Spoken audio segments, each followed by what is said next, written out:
Committee to order. The date is January 25th, 2023, and it is 9:17 a.m. And the first item that we have on the agenda is roll call to determine a quorum. Maria?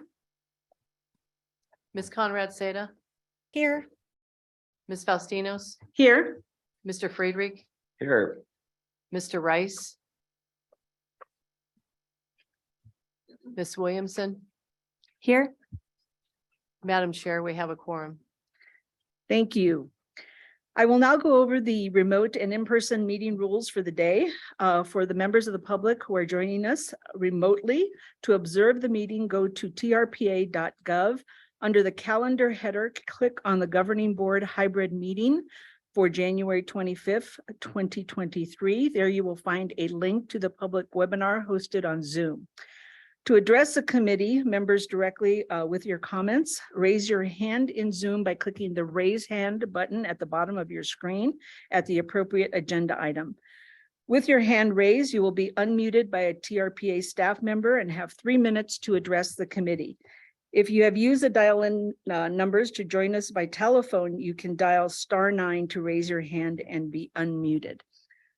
To remote committee members, if you wish to speak, you can also now raise your hand in Zoom. You will find the hand icon on the bottom of your screen. Remote committee members may not use the chat box to make any comments and/or to have sidebar conversations. Please, everyone, remember to mute your mic unless speaking to cut down on background noise. Finally, I would also like to ask that all remote members turn on their cameras if they are able. Members of the public who have joined us in person, please raise your hand at the appropriate time for public comment and you will be called on to the front to speak. Committee members who are in person, please raise your hand if you wish to comment and speak clearly into the microphone in front of you. If you are viewing the webinar on a personal computer, please ensure that your microphones and speakers are turned off to prevent audio feedback into the room. And our next item on the agenda is approval of the agenda. Staff, are there any changes to the agenda? No changes, Madam Chair. Okay, great. We will then deem the agenda approved and for the record.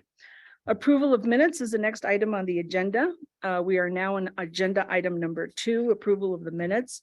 We have a set of minutes from April 27th, 2022. Oh my God, it's been that long since we met last. On page 15. Do any members of the committee wish to make a change? They're here in the room or online. I don't see any. So we will go ahead and entertain a motion to approve the meeting minutes as presented, amended. All those in favor, please say aye. Aye. I'm sorry, only question of procedure. We get a motion. So and then- yes, okay, thank you. Having not been on a committee member at that time, should I recuse on that or? Actually, you don't have to recuse. Okay, they look good to me, so I will affirm aye. Okay, so the motion on the table. Ms. Conrad Seda? Is there a motion to approve already? Because I can offer it. Yes. And you can do it by acclaim. By for the minutes. acclamation, yes, Yeah. okay, thank you. Okay, so we have the minutes are approved. Sorry, one more time. Did we get a actual vote? Did I miss a vote? We did, I thought, but we can go back and do it again. Okay, we have a motion by member Williamson. All those in favor? Aye. Okay, Thank you. any nays? Right, we're good. Thank you. Thank you for your indulgence. This is my first time up here, so we'll keep going here. Okay, we're on to item number 3, discussion and possible recommendation to the governing board on the Lily Lake Multi-Use Trail TRPA file number EIP C2021-0011 Environmental Improvement Program project number 0302020082. So we will have discussion and possible recommendations to the board on the Lily Lake Multi-Use Trail TRPA file number EIP C2021-001 Environmental Improvement Program project number 0302 02-0082. And information on this item can be found on page 495 of the packet. And now I will pass this on to Julie Reagan to introduce the topic. Thank you, Madam Chair, and thank you for chairing this meeting.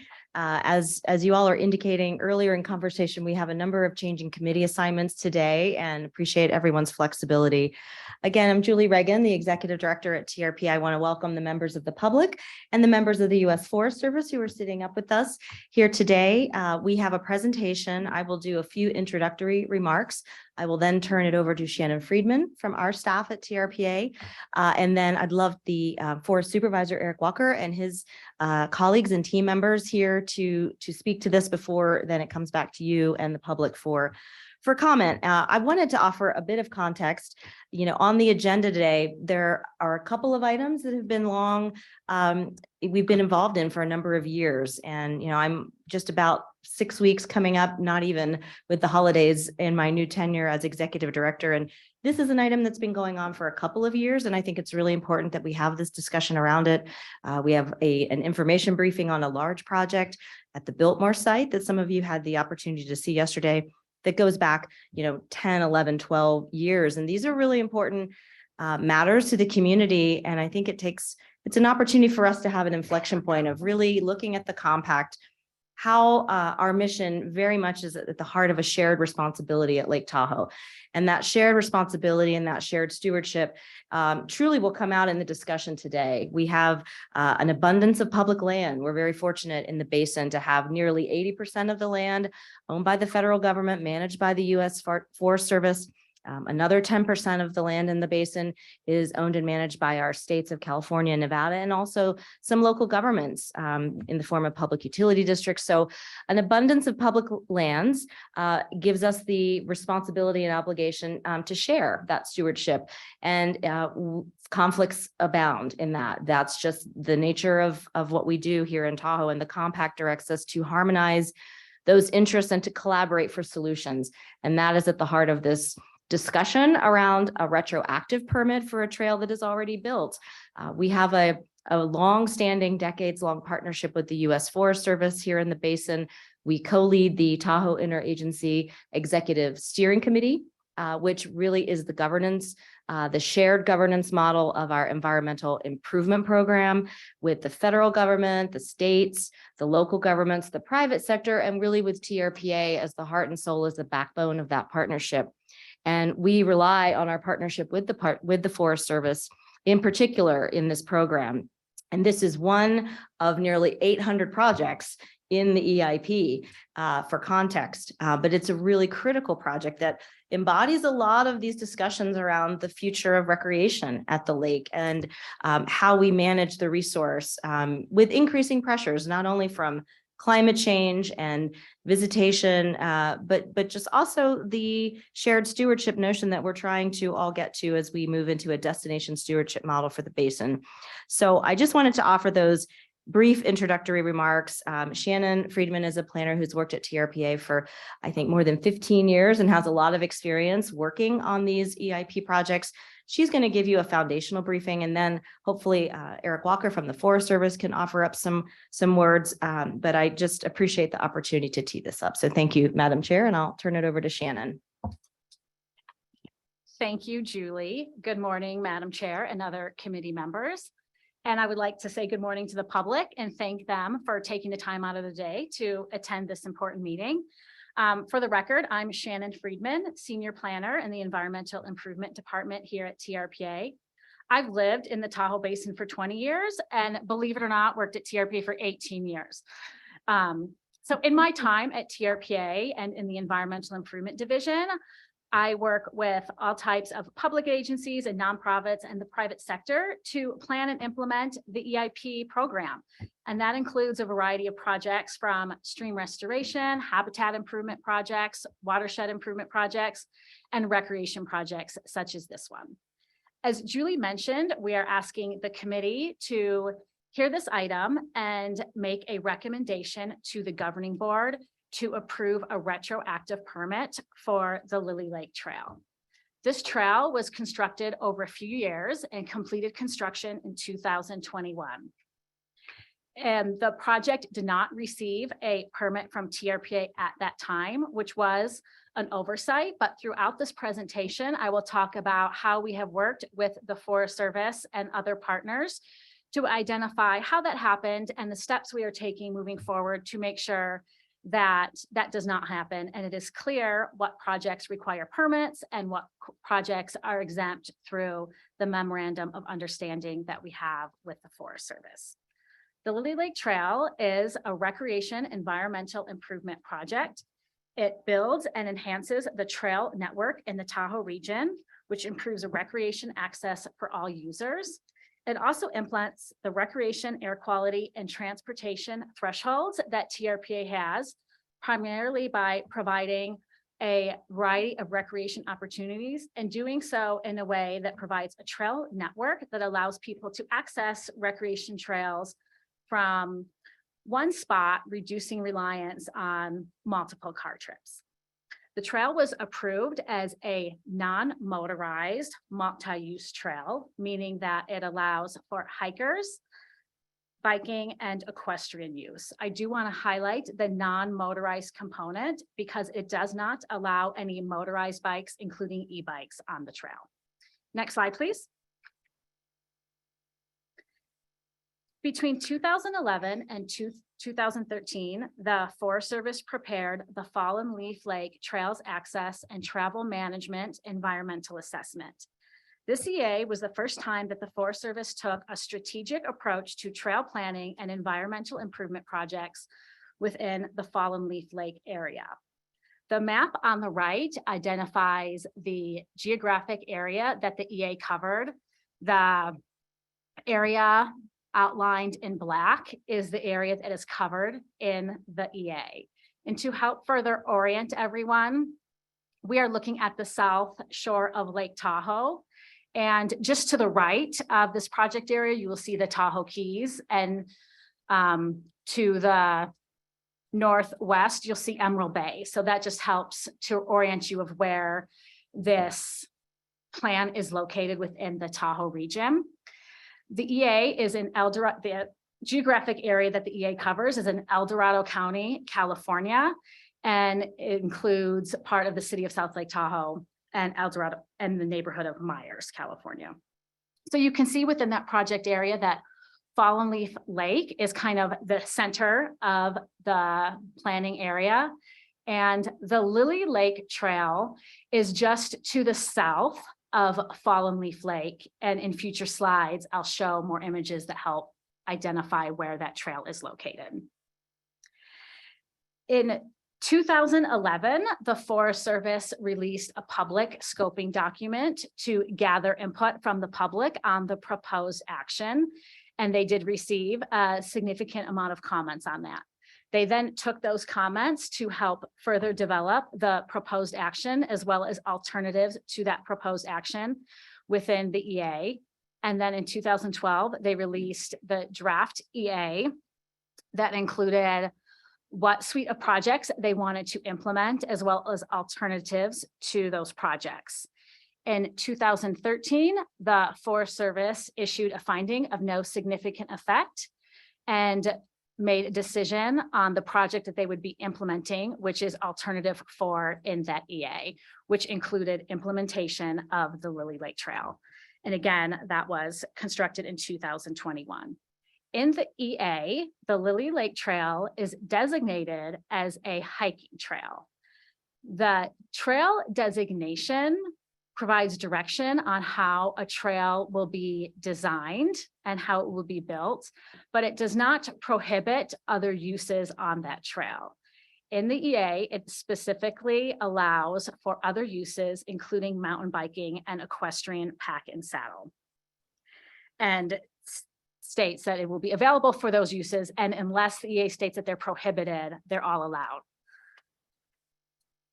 In addition to that EA, TRPA staff has worked with the Forest Service over the last year and a half to work on the TRPA initial environmental checklist, which covers all of the TRPA requirements for environmental review, and it does reference the EA to answer most of the questions within that checklist. Next slide, please. So the EA looked at a suite of actions to meet the purpose and need, which was a planned system of shared use, interconnected, environmentally sustainable trails to serve the entire spectrum of non-motorized recreation users. The systematic evaluation first looked at the existing network of trails within the Fallen Leaf area. This included 23.7 miles of authorized trails and 21.5 miles of unauthorized trails. The difference between that is authorized trails are those that are recognized by the Forest Service, are built sustainably, have best management practices incorporated into them where necessary, and have signage included to help users navigate the trail system and meet Forest Service trail design standards. The unauthorized trails do not meet those requirements and are oftentimes user-created trails throughout the forest that are not sustainably built.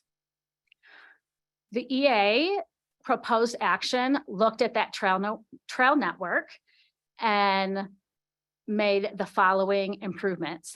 It suggested to adopt or upgrade 9.3 miles of those trails, decommission 12.4 miles of those trails, reconstruct 5.7, and then 12.1 miles of new trail construction. The Lily Lake Trail is 1.8 miles of that 12.1 miles of new trail construction. In addition to these trail projects, the plan also included other environmental improvement projects like new parking where necessary, trailhead improvements such as installing best management practices at trailheads that did not have them, and new and improved wayfinding signs to help users navigate this connected trail system so they can access all of these trails through multimodal ways. And when the Forest Service makes a decision on the EA, they're looking at these suite of projects that are identified, not just one single project within that proposed action.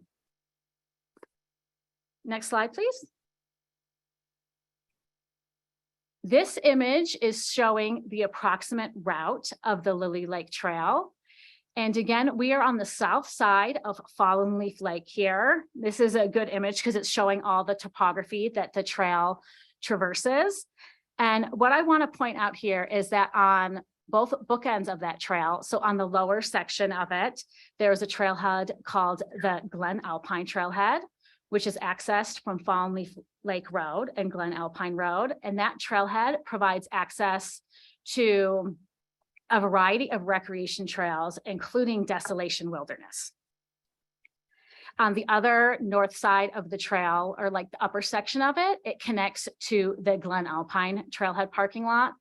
So this trailhead made a connection to two existing trailheads that did not exist prior to this trail being constructed. And I do want to emphasize that this trail is constructed 100% on Forest Service property and does not go into Desolation Wilderness, which is designated wilderness area at all. It is in the general forest, and multi-use trails are appropriate uses within that general forest. Next slide, please. This is showing how the Lily Lake Trail can be accessed via a loop throughout the landscape, taking advantage of the existing road and trail network within this region. So the portion of trail that is green on the south side of Fallen Leaf Lake is the Lily Lake Trail. And I pointed out the two trailheads that were on both sides of the trail. But then you can also access the trail from Fallen Leaf Lake Road and Glen Alpine Road. But on the east side of it, where I pointed out where the Angora Ridge trailhead was, you could also access the trail from there, or Angora Ridge Road, the Angora Ridge Trail. And then you can see there is a network of other trails that you can use to access this trail, as well as neighborhoods that can access this trail network right from their home. So this just shows how you can access a variety of trails through different access points. And you can just park once and not drive around to different trailheads to access the variety of trail networks that this area has to offer. The trail also combines wayfinding signs to help users navigate the recreation trails from a variety of these trailheads to help them figure out where to get and how they can get there without getting in the car again. Next slide, please. So as I've mentioned, this trail finished construction in 2021. TRPA staff, myself and Steve Sweet, the code compliance program manager, and Forest Service staff did a site visit in May of 2021. We were able to walk a significant portion of the trail while it was actively being constructed. And at that time, we did not see any issues with the way the trail was being constructed or the trail alignment.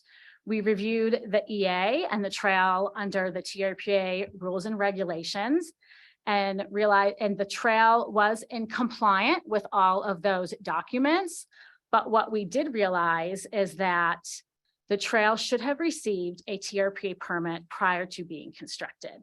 And that was just some misunderstanding between the Forest Service and TRPA. We have a memorandum of understanding between the Forest Service that allows them to implement a suite of actions on their land without getting a TRPA permit.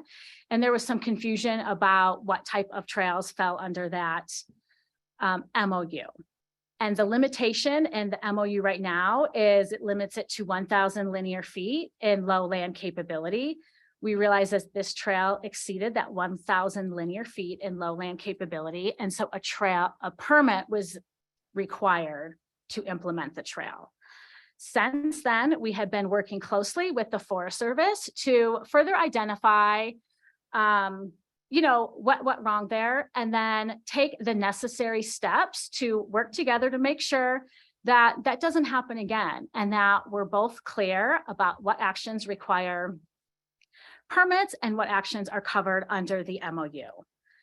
Since that time, we have also had multiple meetings and communications with stakeholders, including the Fallen Leaf Lake Basin Protection Coalition. We have worked with these stakeholders to answer questions about the EA and about the trail itself.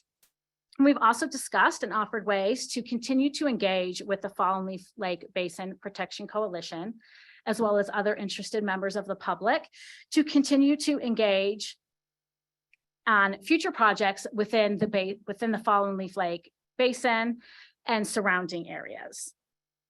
This trail was built by the Tahoe Area Mountain Bike Association, known as TAMBA, through a partnership that they have with the U.S. Forest Service. Next slide, please. We're going to hear a little bit more about TAMBA today. And so I just wanted to give a little context of who TAMBA is as an organization. TAMBA is a volunteer-driven nonprofit organization that builds and maintains and advocates for trails within the Tahoe region. They are dedicated to the stewardship of sustainable multi-use trails and preserving access for mountain bikers through advocacy, education, and responsible trail use.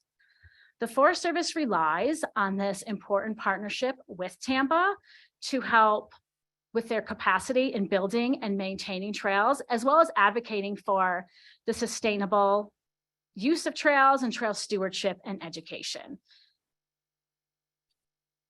Next slide, please. This is just some images of the Lily Lake Trail that has been constructed. The image on the left is a technical section of the trail. This section is pretty close to the Glen Alpine Trailhead. And then the image on the right is showing a less technical, more mellow section of the trail. And you can just see the beautiful views and recreation opportunities that this trail provides. Next slide. Part of our evaluation process was looking at this trail in the context of other trails that have been built and approved throughout the region. And this trail is consistent with other shared use trails in the Lake Tahoe Basin.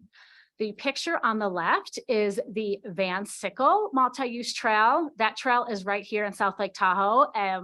It's part of the Bi-State Van Sickle Park. And it is a multi-use trail that sees heavy use from both hikers and mountain bikers.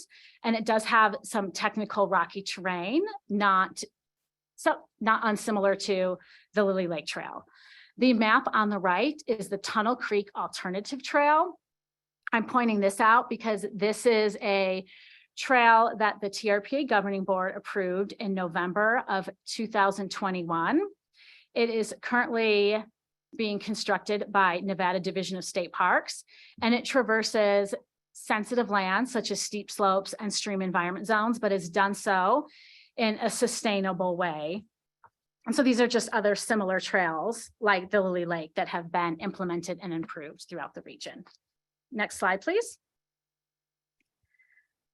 TAMBA, as part of their partnership with the Forest Service, installs trail counters on a variety of trails throughout the region.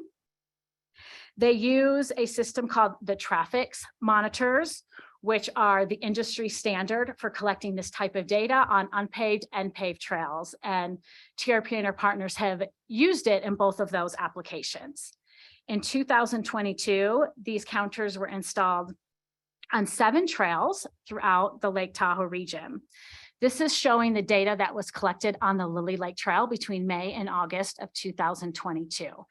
And you can see that the maximum use of that trail was 26 bicyclists per day, and that was on a Saturday, so no surprise there, and that the average was just under 20 per day. And I'll point out that the traffic monitors were programmed to pick up metal only, so this data is showing primarily bikers, not hikers. Unless the hiker was carrying something metal, it wouldn't pick them up. So this is showing solely mountain bike use on this trail system. And as I said, it is the industry standard. It's used throughout the United States, Europe, and Canada, and is an accurate representation of the trail use. Next slide, please.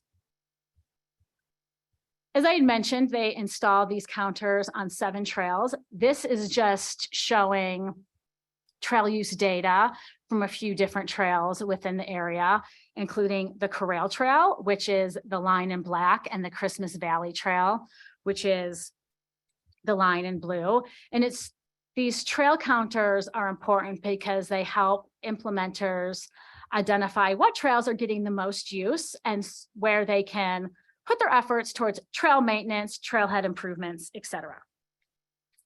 Next slide, please. This is the result of a recent recreation use survey that TRPA staff did in preparation for the regional trail strategy that is currently being developed. Between June and August of 2021, surveys were done online and at popular trailheads to gather information about where people were accessing recreation trails and how they were getting here. Or getting there. And what I want to point out is the image on the right, those hotspots are showing the really popular areas where people are accessing trails. Oh, I wish I had a pointer. So the one in kind of the south, the area that's really blown up with like the yellow dot and the red one, that's the Corral trailhead. So no surprise there, because based on the previous slide, you can see that that is a really popular trail that people use. And then to the north on the upper left corner of that, you can see Emerald Bay, which no surprise there either, that that is an area that is heavily accessed for recreation. You can kind of see Fallen Leaf Lake in the middle of there, and that the areas surrounding Fallen Leaf Lake are popular areas to access recreation. And this just shows it's a different data set, but is in line with the data that the trail counters provided as well in terms of the most popular trails and trailheads. Next slide, please. This is just one of the iconic views that a user will see when they are recreating on the Lily Lake Trail. This picture shows Forest Service staff and TAMBA out there planning the trail and choosing the best alignment that is most appropriate for this trail that will protect the environment while also providing a high quality recreation experience. Next slide, please. So I had mentioned that we have an MOU with the Forest Service, and this trail did not fall under that MOU because it exceeded the 1,000 linear feet. Part of the process to improve how we work and coordinate with the Forest Service was taking a look at that MOU and revising it. The recreation section of that MOU had not been updated since 1999. So it was prime time to take a look at the language in there and update it appropriately. So we are currently in the process of doing that and updating that language to provide more collaboration, better coordination for trails planning. TRPA is currently in the process of developing the Tahoe Regional Trails strategy with a suite of partners. A coalition of Tahoe and Truckee partners are developing the regional trail strategy for a connected and accessible trail network that spans land managed by numerous agencies and link Tahoe's backcountry, front country, and urban areas. This coordination by local agencies and organizations is more important than ever as we see more people coming to Tahoe to recreate on our world-class, trails, lakes, all the awesome opportunities that the Lake Tahoe region offers. The trail strategy will provide a guiding vision for a regional trail network that will be used by land managers, public agencies, and nonprofits to plan, build, fund, manage, and maintain trails in the Tahoe Basin. And it will include a mapped inventory of regional trails and trailheads, a connectivity analysis showing where there are gaps in the trail network. And the board will have an opportunity to learn more about the strategy in the coming months as staff presents it as an informational item. In addition, the projects that are identified in that trails strategy will be included in the environmental improvement program. This trail strategy helps partners identify the priority list of projects to implement over the next 5 to 10 years. And it's agreed upon by all of the EIP partners. And all of those projects will be included in the EIP tracker as priority recreation EIP projects. And that EIP tracker is a great platform to track all types of information on projects from planning to implementation, funding, the partners involved in that project. And it is a wonderful public interface that provides information to the public. So the projects that are planned over the next 5 to 10 years are transparent to all the agencies and the public at large. With that, I'm going to pause and turn it over to Eric Walker, the forest supervisor, to provide some additional comments. Thank you, Michelle. Good morning, Madam Chair, committee members, and the public. Thank you for having us here today to talk to you about this action that we were asking you to consider for recommendation to the governing board. Michelle did a fine job of summarizing all the history, because this history precedes my role here on the Lake Tahoe Basin Management Unit. I do have with me Mike Gabor, our forest engineer, and Jacob Quinn, who is our Trails Program Manager, to be able to provide any additional information, answer questions. And since they were here during all elements of the trail planning as well as trail execution. I would like to say that we're here before you today, and I'll plead my mea culpa here, is that this is a one-off. This is truly an anomaly. And talking with TRPA staff and staff here on the forest, we've not had this happen before, where we've not been in complete alignment and moved out before accessing necessary permits. So I want to assure the members of the committee, the board, as well as the public, that this is not a standard operating procedure, and do not anticipate this to be something that you'll have to address in the future. And as Michelle pointed out, we are working on updating the MOU so that we have greater clarity and understanding. Elements of this project was, that there was a reconstruction of a portion of this trail, and as well as a new portion of construction to bring the trail to that Glen Alpine trailhead.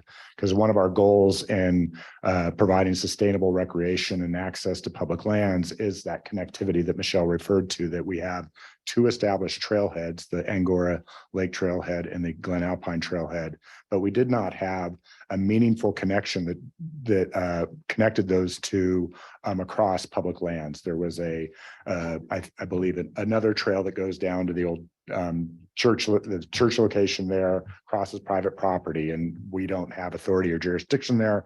So we felt that for greater connectivity to those existing trailheads, which is one of the things that I think is an element that will be discussed in the strategy or revealed in the strategy, but one of our own efforts as an agency is to put those trailhead connections in out of neighborhoods as much as possible and along major transportation corridors as we try to implement, sustainable recreation and transportation opportunities in the basin.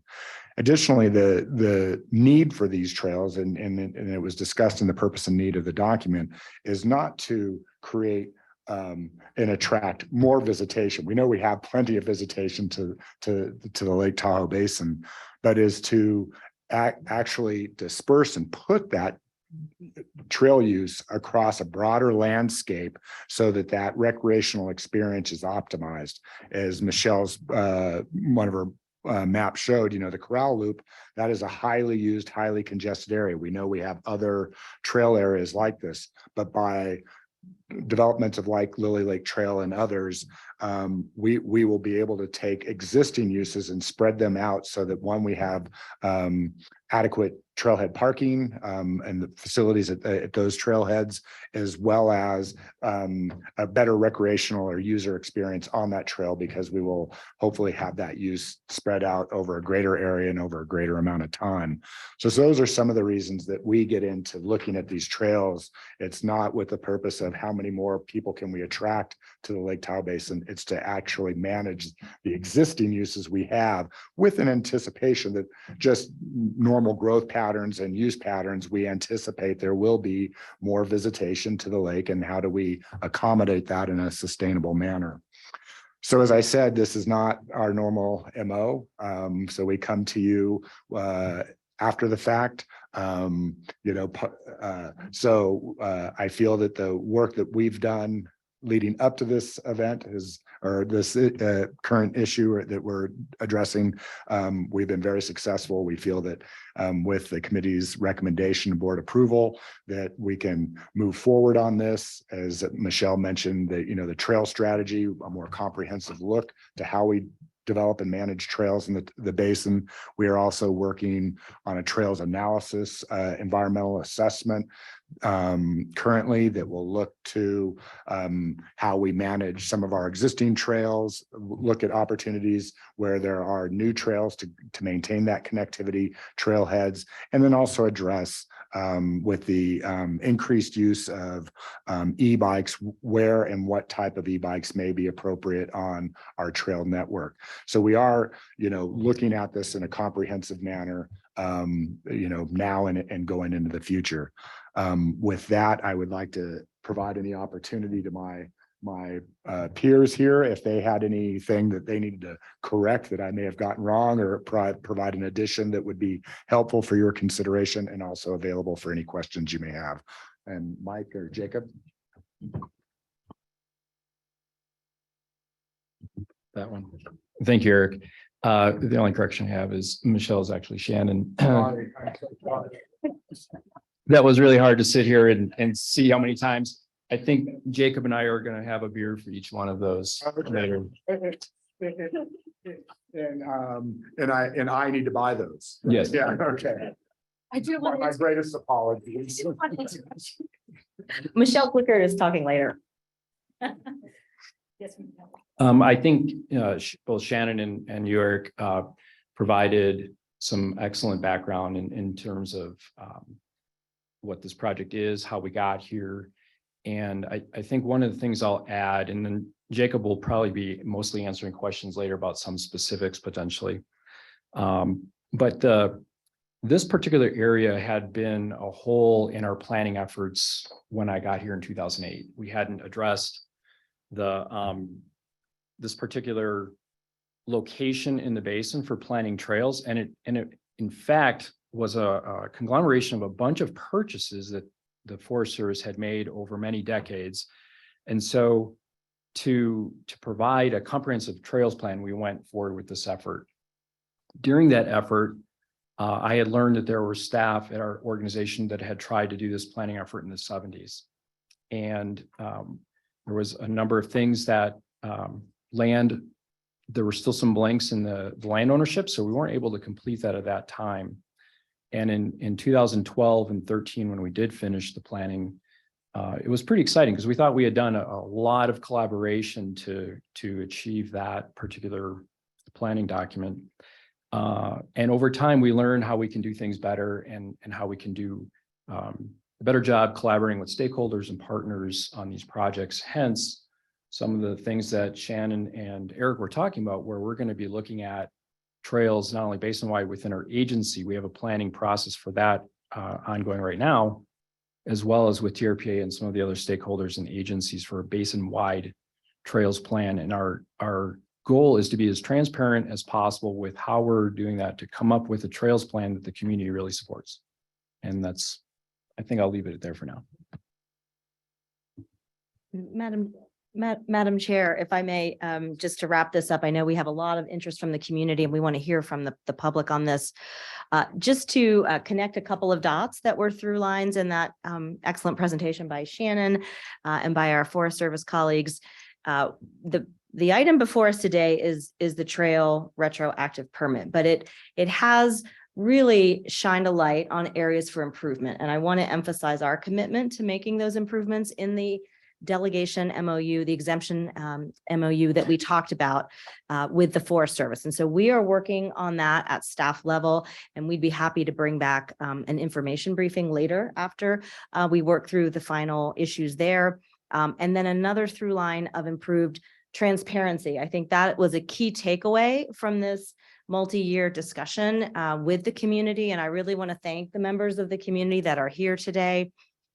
People like Ruth Rich and Dr. Kleppe and trail advocates that are sitting in the audience as well.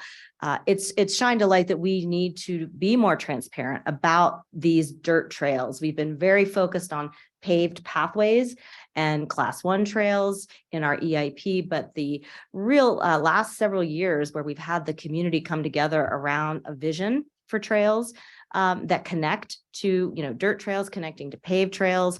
That has really been evolving in the last few years, and there's an opportunity for us through this to learn from that and to make it more transparent through our Lake Tahoe Info EIP tracker. So we're committed to that. I just wanted to underscore that, and thank you for your attention. I know this took a while, but we wanted to make sure that we provided all the facts that you needed to discuss the next items.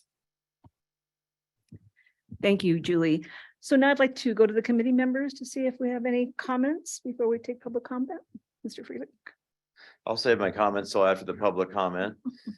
Just, I guess, a question, are there any circumstances in which an EA would be required for a trail segment such as this within this planning area or another, as trails in similar topography, length, impact, trail access? Are there any circumstances in which an EA would have been required had this been done from the beginning? Good question. Thank you.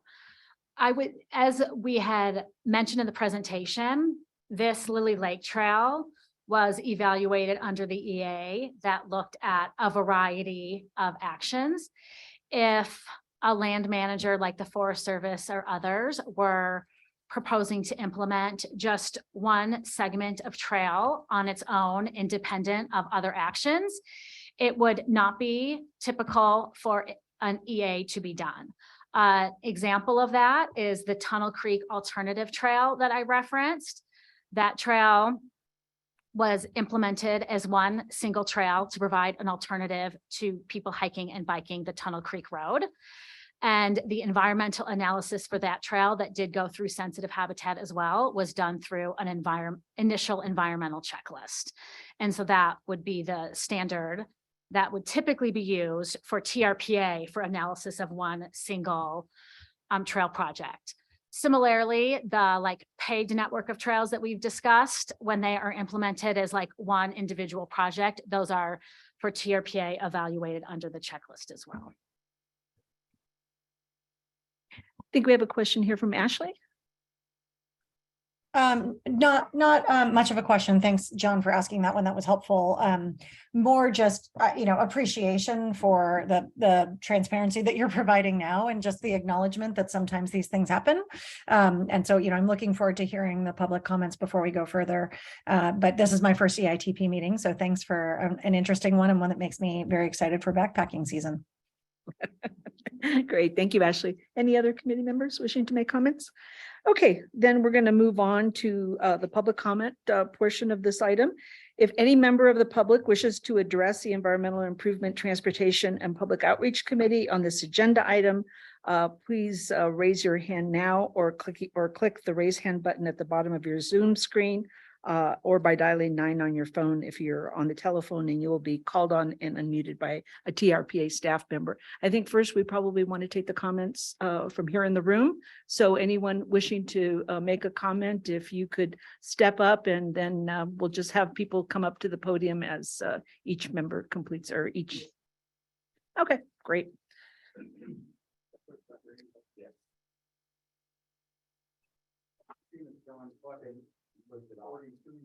Excuse me, you need to turn on your mic.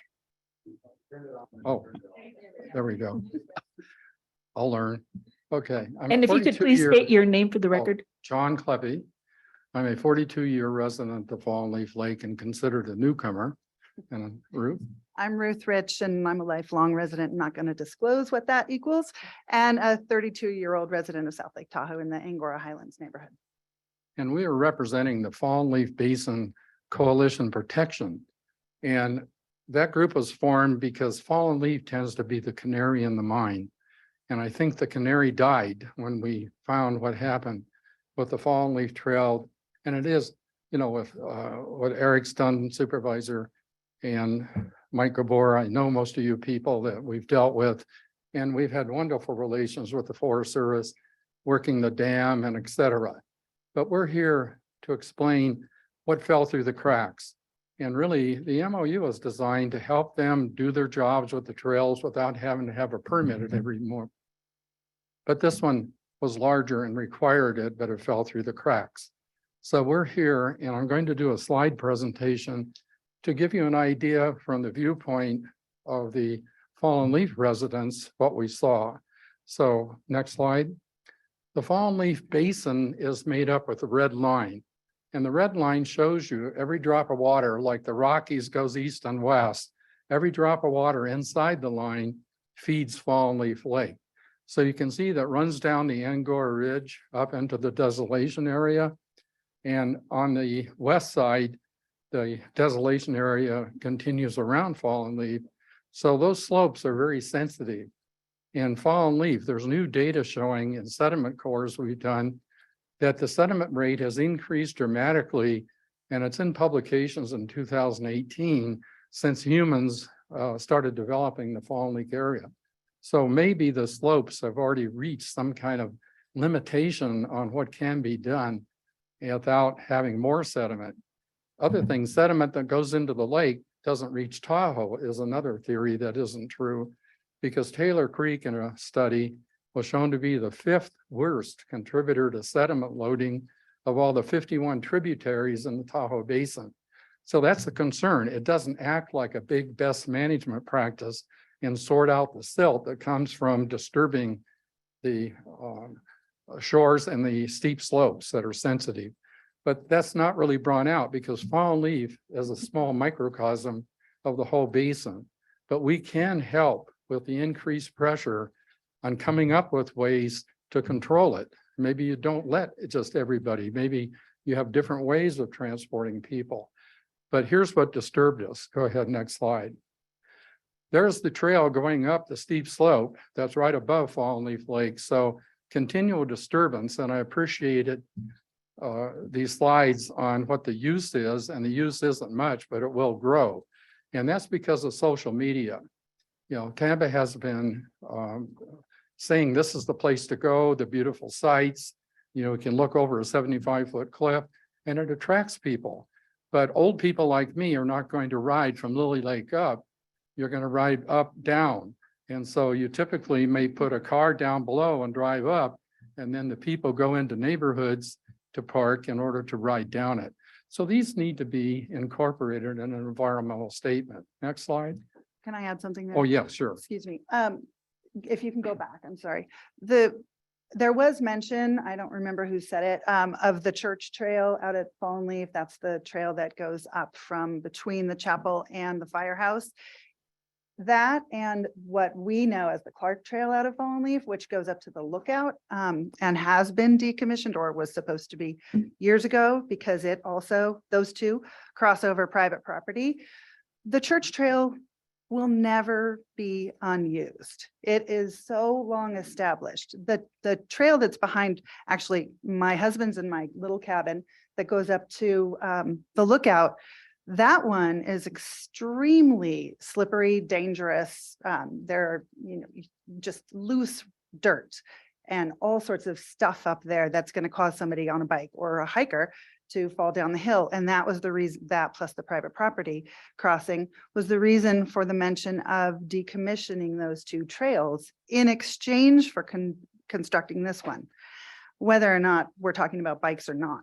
So that whole ball of nuts needs to be looked at really carefully. I mean, to predicate building a new trail on ones that will never be not used isn't a great strategy. And what has resulted is you have people creating their own loop trail. Now bikes are going up and down much more frequently, the church trail. And I have seen many people using the Clark Trail, the one up to the lookout as well, and trying to tell people that's actually not a trail. They're trying to find it on all trails. It's been, I've been directed here. So it creates problems in this little tiny canyon that really leaves people only the road to go out. And the road, if you haven't been there, is narrow and it cannot be widened when it gets through the private property areas, which flank the lake. And that's a big problem. You have people on bikes riding across 3, 4, whatever, and not all of them understand it's a road. They function like it's a bike trail or a bike path. And you've got conflict there too. You have conflict going up and down the trail. You have conflict on the road. You have conflict with use of trails that aren't supposed to be used. So thank you. Next slide. Okay, next slide. Basically, we try Excuse to me, be just super- very quickly, you are at 5 minutes already, so if Okay. you could try to wrap up as Okay, quickly as let's go possible. quickly Thank you. then, just run the slide. You can see that as we go through how it was constructed was made it horrified residents. Keep going. And and this is the way that rocks are moved. And I noted, just looking at it, there was no mitigation for possible future erosion or rainstorms. And certainly the project going through wintertime, keep going, you can go to the next slide, is going to cause significant erosion. Well, we won't know really, I guess, until this major snowpack. When spring comes, there are disturbances that we're not during the construction phase, and in the future, we need to consider that. Like any construction site needs to be winterized according to TRPA standards. And keep going, you can go to the next one. And the use of the machines. So bottom line, I felt it was worth demonstrating the concerns, and these were posted and actually by TAMBA on their website, and they're to be congratulated for all they've done to trails, and along with the Forest Service and the money and the funding for the maintenance. But we have to do this carefully. Okay, thank you. Thank you for your comments. The last slide, thank you. That is really what we would advocate for. Actually, before you consider issuing a retroactive permit, please undertake a true comprehensive environmental assessment to look at all the impacts. Thank you very Thank you. much. Do we have additional persons in the audience that wish to make comments? Is this on? Yes, of course it is. Hi, my name is Lyda Hayes. I have a residential cabin up at Fallen Leaf Lake. And I've been working with Jacob for a while and asking him questions. I've been doing it for almost 3 years now.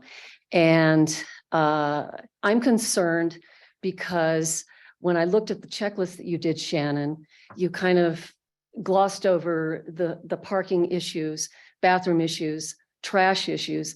That's a huge, huge problem. And we're already getting a lot of people, obviously, but unless we get a Harrier service to bring people in and they rappel down to their bike trail, we're going to have people bringing their SUVs in with their bikes because it is way too dangerous to take the fallen leaf road on your bike. I don't know if you've done it. They almost took my head off a couple of times.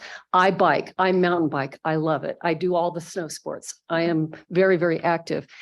And, most people don't recognize me because I usually am wearing a helmet, but it's the kind of thing where I think it was wrongheaded. I sent this in. It's a picture of a guy getting air, which I do a lot, but I do it not in an area like Fallen Leaf Lake, which is so conscribed, it's so tiny. And honest to God, someone says on your left, and they've already almost taken me out a couple of times. And honestly, I've almost taken people out a couple of times. This isn't Bijou Park. If you want to go out and shred and do crazy things and try your tricks, go into a controlled environment like that, or go someplace when other people are not walking. And they're going to have horses too. Holy Mary, have you ever been on a horse when a bike comes up? You don't want to do that. They're prey animals. They don't like that. So anyway, I'm just saying that there wasn't any structure. There wasn't any platform put down. There wasn't anything for parking, for bathroom facilities, for trash receptacles. Gary Guerin, the fire chief over at Fallen Leaf Lake, he's understaffed. And, as a resident there in the summer, I'm pulling people out of the lake all the time. I'm pulling people off of the trails all the time. Luckily, I know CPR. Luckily, I know a little bit of EMT stuff. But my God, I think what this has done is opened up a whole vista. And it, like Dr. Kleppe said, it's the social media has made this a fabulous place to come. But if we build it, they will come, but we have no place for them to park, no place for them to go to the bathroom, no place for them to get rid of their trash. They're high rocking themselves, they're hurting themselves. And I think that we need to address that too.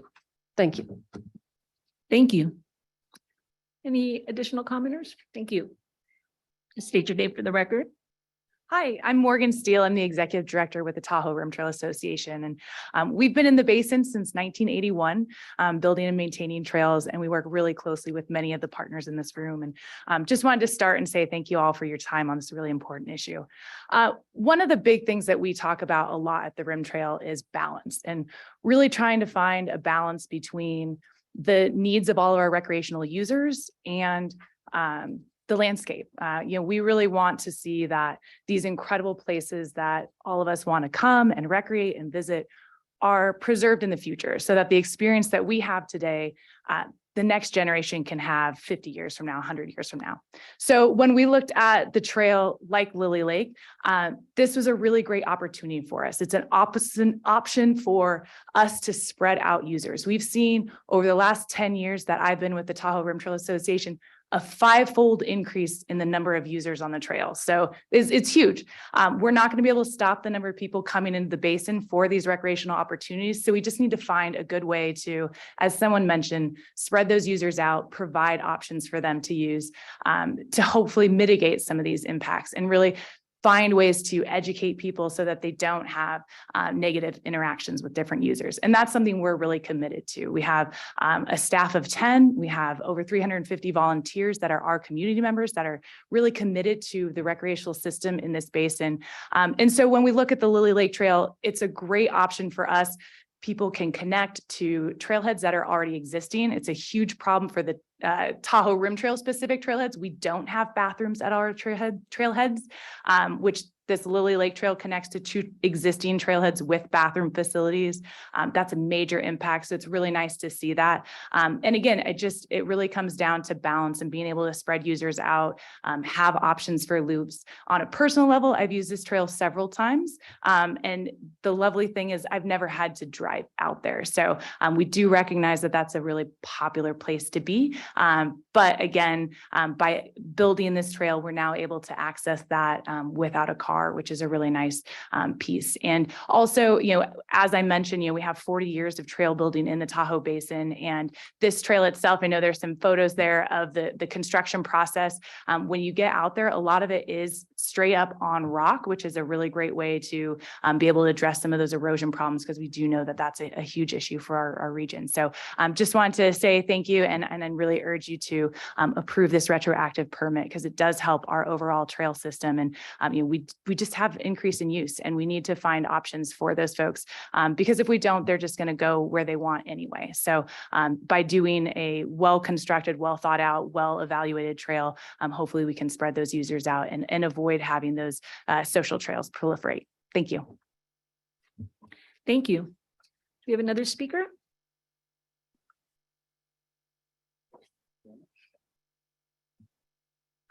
Cool. My name is Patrick Parcell, and I'm representing today the South Lake Tahoe Trail Running Club. I formed it in 2013, and it's been remarkable since then to see the development of our trail system as a whole. I remember visiting the Tahoe area when I was young, and there were very few options. Everyone was congested on the same exact trails, or they're using social trails. And so to have a trail like Lily Lake, where now I live on the south side of Angora Ridge, I can leave my house and not have to get in my car to drive over to the Glen Alpine area. I can go for a run out my back door, up and over Mule Deer, down Lily Lake, don't have to go on any roads like I used to have to. Our trail running club now is over 500 members, a lot of folks who live here locally and people who visit. And the folks who live here locally, this is the draw for people to live here, is to have well-connected trail systems. The folks who visit say they wish they had this where they lived. And so I just really appreciate all the work the Forest Service has done, the TRPA has done to help improve sustainable recreation opportunities. The other thing I'll add is I've been doing trail work professionally for more than a decade. And one of the highlights now when I have friends come up who work on trail crews around the country is say, you got to check out Lily Lake Trail, because it is really a work of art. It was done to standard, follows all the industry protocols.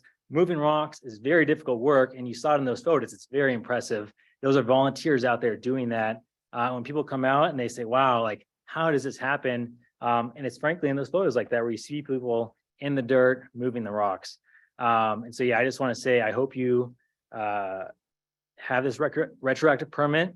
And since this trail has been built, I can think of 1 or 2 times that I've gone out and actually had to park back there. And that's just if I want to go further into Desolation Wilderness. I do mountain bike as well. And I will say that I might ride that trail like once a year, but it's really a good connectivity piece to get out there. And I think the bigger thing, and I totally relate to the folks who live out there, is a bigger management has to be done with trailheads and parking in general in the basin. And that's why I really appreciate the work that's being done by the TRPA on the trails plan currently to try and address these issues. And other places I've been where they have really good permit systems where they only allow the number of people that can park back there, be a great alternative, because I've been back there and parked and it's a nightmare to get out of there. And so I would not wish that on anyone who lives back there to have increased traffic, but they're all alternatives that do not prohibit access to users to access public lands. So thank you for your time and I appreciate it. Okay, thank you. Do we have another commenter? Welcome. Hi there, Chris McNamara, resident business owner here in Tahoe. And just from a big picture, TRPA has to address some really big things: transportation, town centers. I know this because I've been trying to work on the Ski Run Town Center, and it's going way slower than we thought, but we're optimistic. But what gets me optimistic are all kind of the small wins where I see the community really coming together.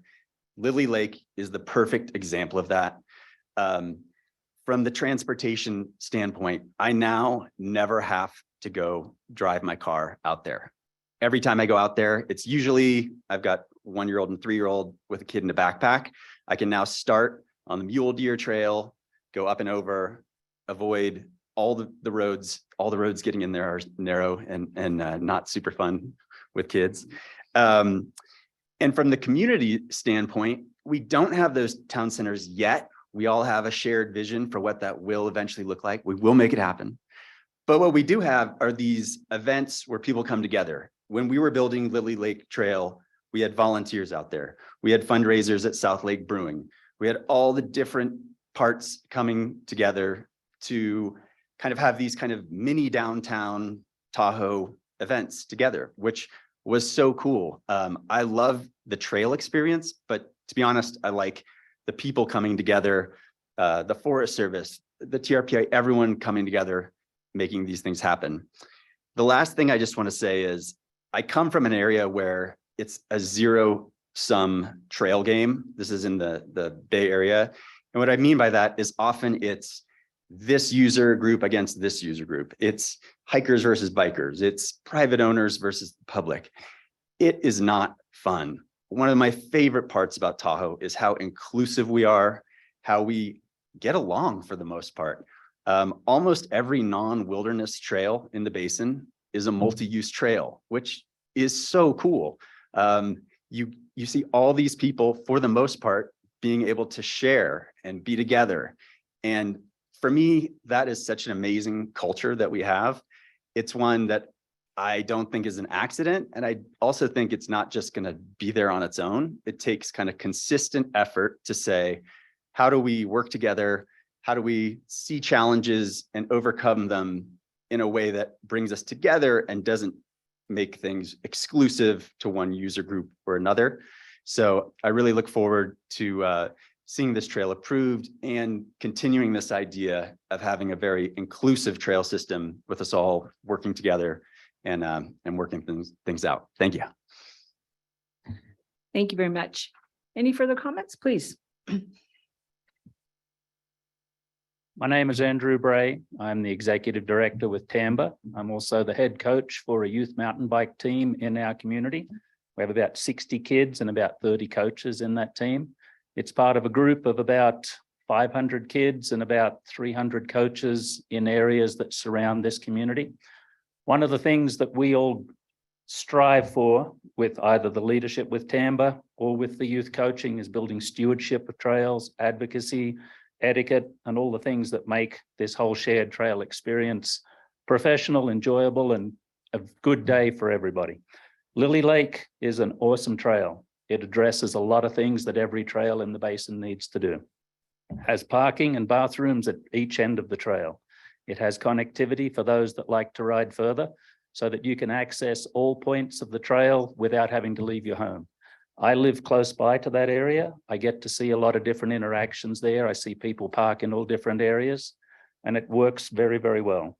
I do not hear any use conflict coming from that trail. I'm sure that there are some occasions where there's a surprise, or maybe somebody is not having a good day, but I have not heard that. Comments come back through the TAMBA community to us, or from the residents at Fallen Leaf that I talk with. There are more than a few residents that I've engaged with as I live close by that community that are supportive of the trail. They say, we like it. We can make a loop. We can go up the church trail, go down to Lily Lake. We enjoy it. The views are amazing. The views are world class. It checks so many boxes for what recreation at Tahoe should be. The trail is well designed. The trail is on a hardscape. There were certainly some impacts when the trail was built, but they were minimal. If you access the trail now, you will see that there is very little erosion concern. There is very little concern with the snow melt, et cetera, because the trail is an amazing construction project, as Patrick alluded to, constructed of rock. It's going to be a trail that will last a long time and provide enjoyment for many, many generations to come. I would like to say that I hope that we're able to get the support of the board to get this permit issued retroactively.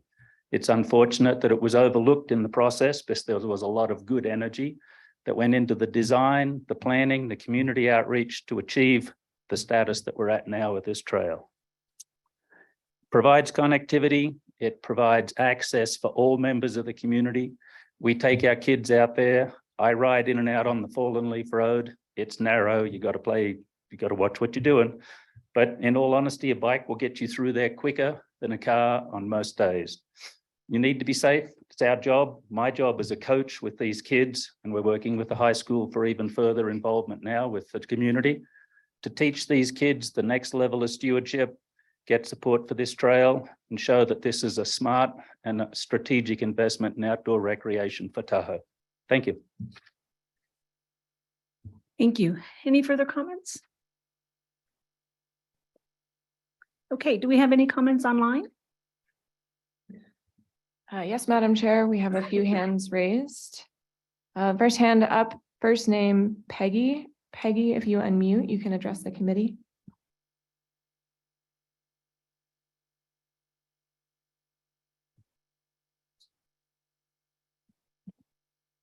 Peggy, I can see you're unmuted. I'm not sure if you have the correct microphone linked to your Zoom. Can you hear me now? Yes. Hello. Thank you for, great. I had a few photos that I was unable to figure out how to provide. And if it's possible to do a screen share, I would love to be able to do that. If not, I'll just go ahead and make my points. First of all, I'm a part-time and full-time resident of South Lake Tahoe, and I grew up around Fallen Leaf Lake. My family has a cabin there that we've used for 3 generations now.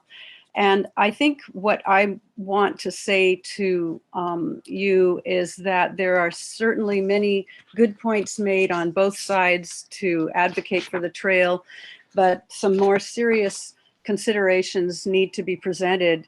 And I would encourage this committee and the board to really take heed to the concerns raised by some of the first presenters. The report in itself, I was able to read, but I find a lot of details lacking and not a true accurate representation of what the trail has and what it has become.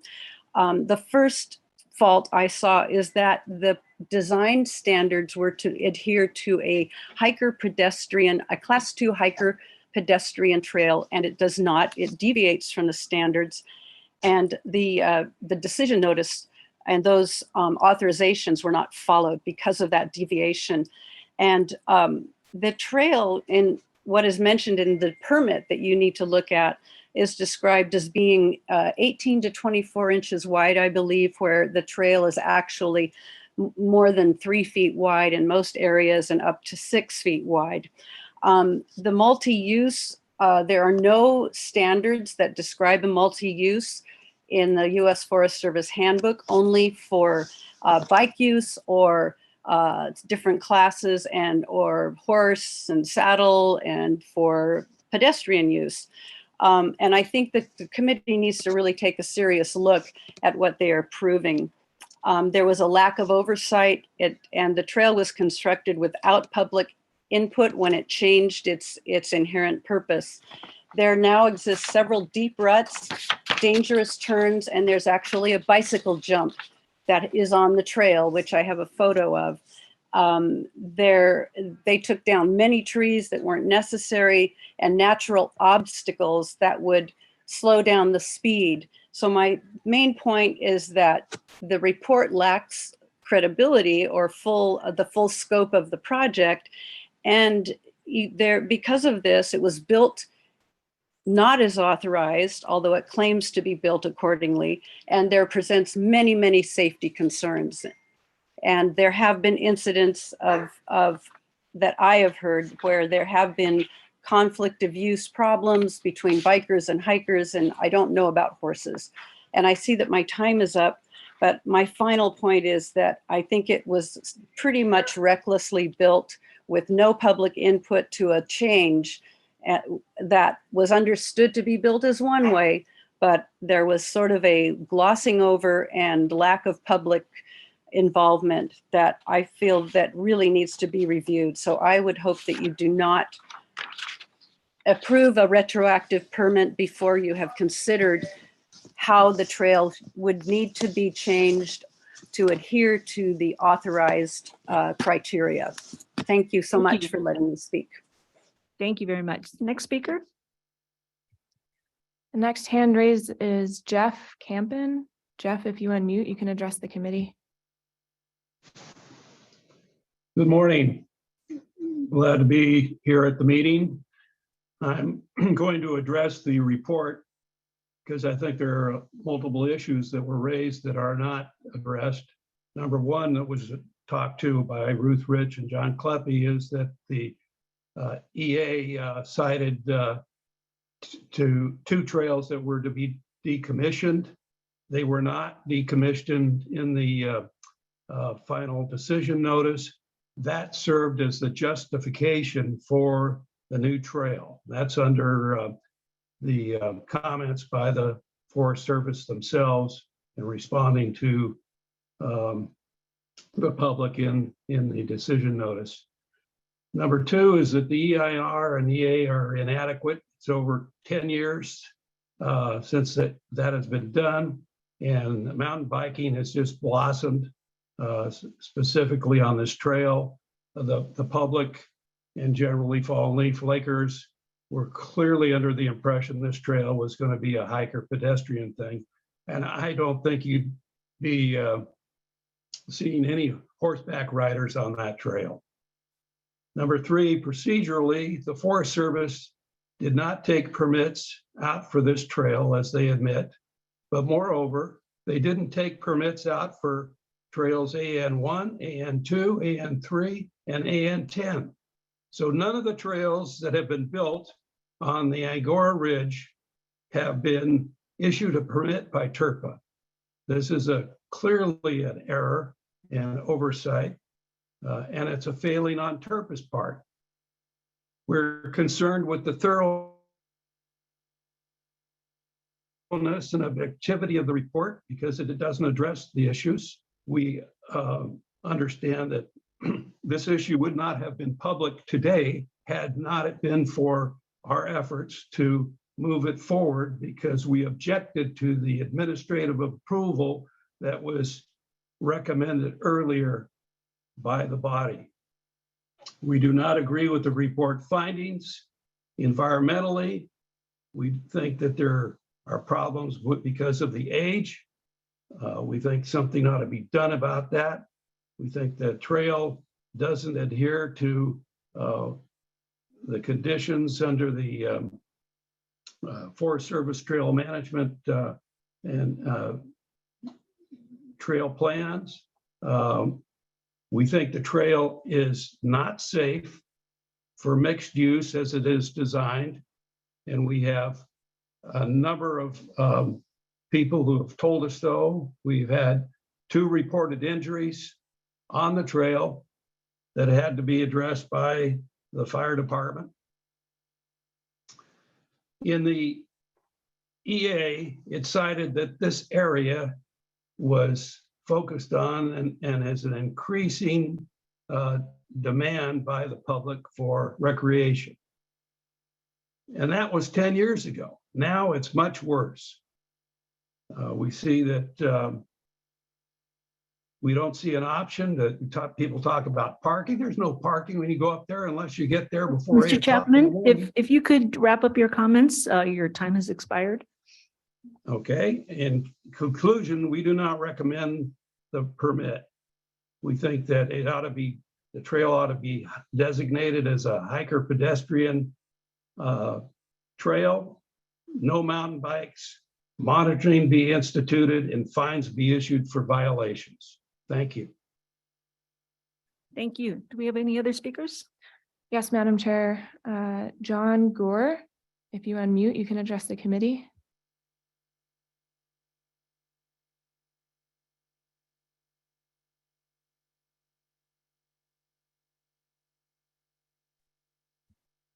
Hello, can you hear me? Yes. Great. Okay, my name is actually Jonathan Grosh. I am also a long-term cabin owner up in the Fallen Leaf Basin and have enjoyed many of the trails around the Fallen Leaf Lake and the Lake Tahoe Basin as well. I would like to echo the recommendations that my colleagues have made with respect to not approving the permit retroactively as proposed by the staff. I will be really brief. If you look at the map of the trail that has been provided by numerous people, you can see that this is a very steep trail. It's a sensitive area, and there are no wetlands or any buffers at the bottom of that steep slope. There's no way to buffer any of the erosive impacts of this trail on Fallen Leaf Lake. Professor Kleppe has indicated that Fallen Leaf Lake is a major contributor to the clarity of Lake Tahoe Basin. The Forest Service is not charged with protecting water quality of Fallen Leaf Lake or Lake Tahoe. You are charged with that. And so I would strongly recommend that this committee take a careful look at what are the water quality impacts of this trail on Fallen Leaf Lake and Lake Tahoe as part of your duty under TERPA and your statutes. If you look at the environmental assessment, the checklist that your staff did, there are no mitigations proposed. And it simply says that there's no impacts from that, but there's no evidence that they've even evaluated that. The environmental assessment, the FONSI that the Forest Service did was over 800 projects as provided by your staff and 14,000 acres. There was no individual evaluation of the erosive impacts of this trail. It's true that it is over some hardscape, but it's also over talus slopes, it's over forested areas, and it's recognized that this is a sensitive area. Your staff's response to our concerns about the water quality impacts of this trail is it was constructed with best management practices.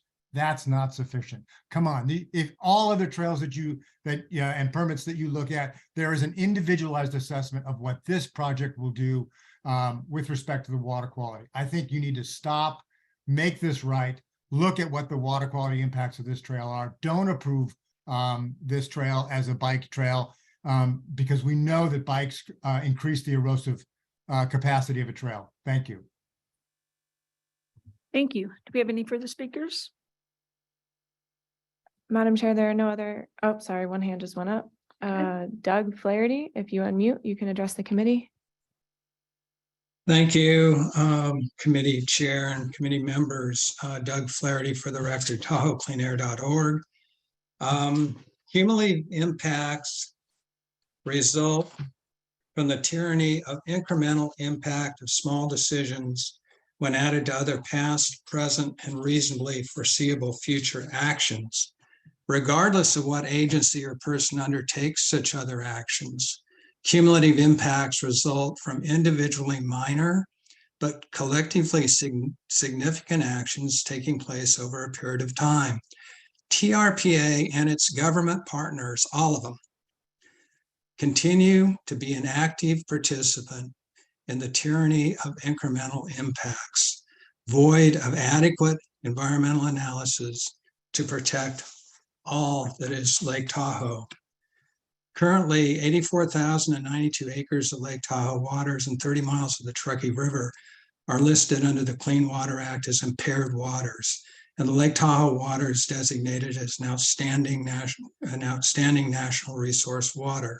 The impaired water listing is due to 3 pollutants, nitrogen, phosphorus, and sediment, all of which are responsible for Lake Tahoe's deep water transparency loss. One of the issues here is that the TRPA has failed to carry out its monitoring responsibilities, especially since the 2012 regional plan. The TRPA continues to fail to do a cumulative impact analysis since the 2012 regional plan. And basically, the Lake Tahoe Basin is out of equilibrium as required by the compact, out of equilibrium and harmony. So anyway, this is where we're at. Massive projects, massive trails, more. And you guys all go along with this like lemmings jumping off a cliff. We're in environmental free fall here and you can't see it. You can't see the forest for the trees. Thank you. Thank you. Any further speakers? Madam Chair, there are no other hands raised online to comment on this item. Great. Now we'll move back to committee comments and possibly a motion. Mr. Friedrich. Yeah, I'd like to offer Shannon and the Forest Service team here an opportunity to respond to a couple of the comments in particular. The status of decommissioning of the social trails that was analyzed in the 2013 EA and the degree to which new trail segments such as Lily Lake were to be conditioned on that decommissioning. And then any kind of information we can share on monitoring of erosion on trails, Lily Lake and others. Thank you. I'll start and then I'll offer the Forest Service an opportunity to add comments. First, on the decommissioning of the trails, I'll provide some more clarity on that. In the public draft EA, the proposed project did include decommissioning the Church Trail and the Clark Trail, which provided some access between Angora Ridge and Fallen Leaf Lake. Those trails were part of the miles of trails that were not Forest Service authorized trails in their EA analysis. In the proposed action in the draft, they did recommend decommissioning those trails and building the Lily Lake Trail. Based on public comment and the fact that portions of that trail go through and terminate on private property, the forest supervisor decided to pull that out of the final action that they approved. So it approved construction of the Lily Lake Trail, but did not propose decommissioning of the Church Trail. The Clark Trail, I'm going to let Forest Service speak to that because I'm not sure if that was actually decommissioned or not. So that is the reason why they kept it in the action. Can you repeat what the second? Monitoring of monitoring. erosion of Lily Lake and other trails in the area. Right now, there's not monitoring required on that trail. The permit does not include that. I will say that one of the benefits of having these trails be authorized trails is that they are meant to meet design standards, and Forest Service is committed to maintaining those trails. And part of the important relationship with TAMBA is that they have the capacity and the ability to go out and do trail maintenance in addition to the trail building. With that being said, I think it is reasonable to include in the permit some times where this trail and potentially others are evaluated to see if there are maintenance activities that need to occur to keep that trail to the design standards, to keep them sustainable and reduce the environmental impacts from that trail. Do you guys have anything to add? Eric Walker, U.S. Forest Service here. I'm going to ask Jacob Quinn to come to the mic and respond to your question, John. All right, thank you. Jacob Quinn, U.S. Forest Service. Shannon characterized that very well. Our original proposed action was to decommission the Clark and the Church trails. We were concerned with environmental sustainability, and we were concerned with crossing public lands, or excuse me, crossing private lands with no easement. Based on overwhelming public comment at public meetings, which weren't captured in that presentation, we did have several public meetings, as well as written comments. It was clear that those two trails were extremely important to the community. And there was strong opposition to decommissioning them. In one of our alternatives, the one that we selected, we determined that it would be appropriate to not decommission those trails, to build the Lily Lake Trail to provide sustainable public access that does not cross private land. We did not actively decommission the Clark Trail. Really, it's just fallen out of favor. Use patterns in that area have changed. People have started using other trails, including Lily Lake. What needs to happen on Clark Trail and on Church Trail is really maintenance, just long-term maintenance that has been deferred for a number of years. Those are actions that could happen at any time. That's just part of managing a trail system. In terms of the monitoring component, in addition to using the most current available research, using our trail management objectives, trail management handbook. We also have hydrologists on staff that conduct BMP evaluations on a subset of roads, trails, facilities projects every year. They've determined that the actions that we take when we build and maintain trails to our standards have no measurable impact. Essentially, they're hydrologically invisible for the most part. Lily Lake Trail was built to that standard. And I don't believe that it's a random subset that we monitor every year. I don't believe that that particular trail is in that subset. But just to describe, we do have an internal monitoring process that's done by hydrologists to inform whether our BMPs are effective or not.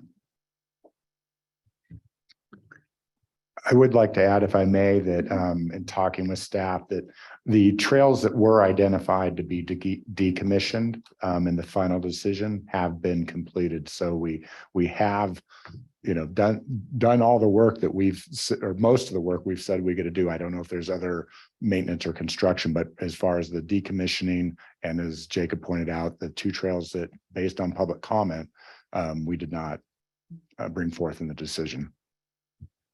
Great. Follow-up question? Yeah. Thank you for that information. That's helpful. An allegation was made by one of the public commenters that the Forest Service didn't take out permits for some new trails. That's I think it was, he said AN1, AN2, AN10 or something like that. Could you just respond to that comment? Without having the project map in front of me, I won't address those specific locations. What I can tell you from memory, because I created some of those maps, most of those trails that were identified were considered reroute or reconstruction of existing trails. So they would have fallen under the MOU.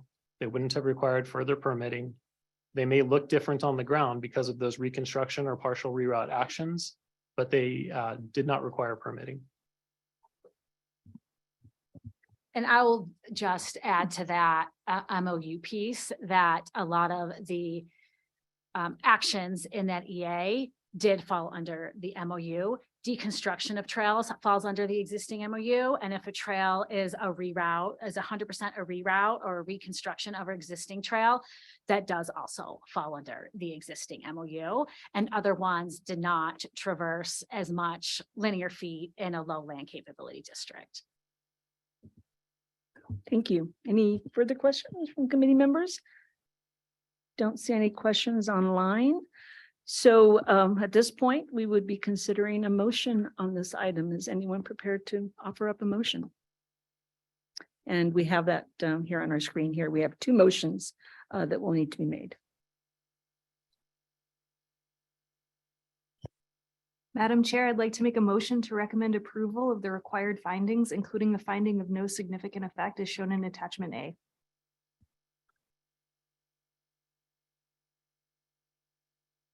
Roll call vote on this motion, please. I'll just make a quick comment Sure, before we vote. absolutely. I just wanted to acknowledge everyone who's come here and been involved in the issue on both sides of the concern. I mean, I do think there's a kind of a universal issue we have in the basin about getting to trails outside of a car. And I was impressed by the number of people who said they bike or walk to this trail, and relative to trails further afield, that's an opportunity that I encourage the Forest Service and all of us to promote and to, in a congested area like the Fallen Leaf Lake and the road going in there, to whatever we can do to get people out of their cars to access those trails, and promoting on the South Shore that this is a place you can get to outside of your cars, and whatever we can do to support that through additional transit connections in the future and whatnot. I know I'm sure the city and the El Dorado County would be happy to take a look at some of those opportunities. I guess I am convinced by the BMP standards that the erosion issues are not significant, and that also that if this were to start from scratch, an EA would not be required, and that the trail has kind of met the requirements of the checklist for the most part. That being said, I think we've all heard the concerns of the community and the extent to which we continue to address those, to minimize those impacts and continue the conversation on the variety of topics. I think, I'm sure that will happen. I would just encourage that as this go forward, but I'll be prepared to support the motion for those reasons. Yes, thank you. Ms. Williamson. I just want to say thank you for pointing all of that out. That was really well said. I agree with you on all of that. I also think it's really important that this issue be heard by the full board, which is part of why I made the motion. I think that we did some good work in committee, but I'd really like to hear from the full board on this as well. Right. Thank you. I will also just chime in here to say that I really appreciate all the members of the public that came to testify today. Really important for us to hear the different perspectives.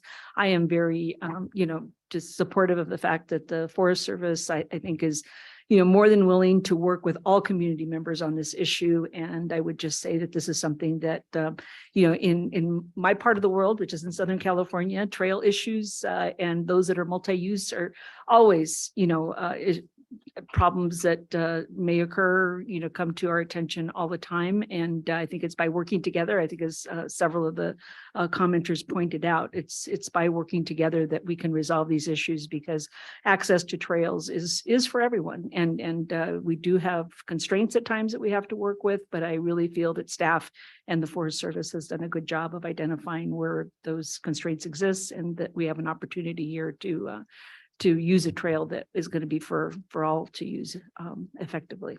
So I believe we have a motion on the floor, and we have a roll call. Ms. Conrad Seda, Yes. Mr. Rice, Ms. Faustinos, Yes. Mr. Friedrich, Yes. Ms. Williamson, Yes. Madam Chair, the motion passes. Thank you. And then we need a motion on the second item. Madam Chair, I make a motion to recommend approval of the proposed project subject to the conditions contained in the draft permit as shown in attachment B. Okay, any comments on this one, or can we move forward to a vote? Okay, Mariah, please. Ms. Williamson, Yes. Mr. Friedrich, Yes. Ms. Faustinos, Yes. Mr. Rice, and Ms. Conrad Seda. Yes.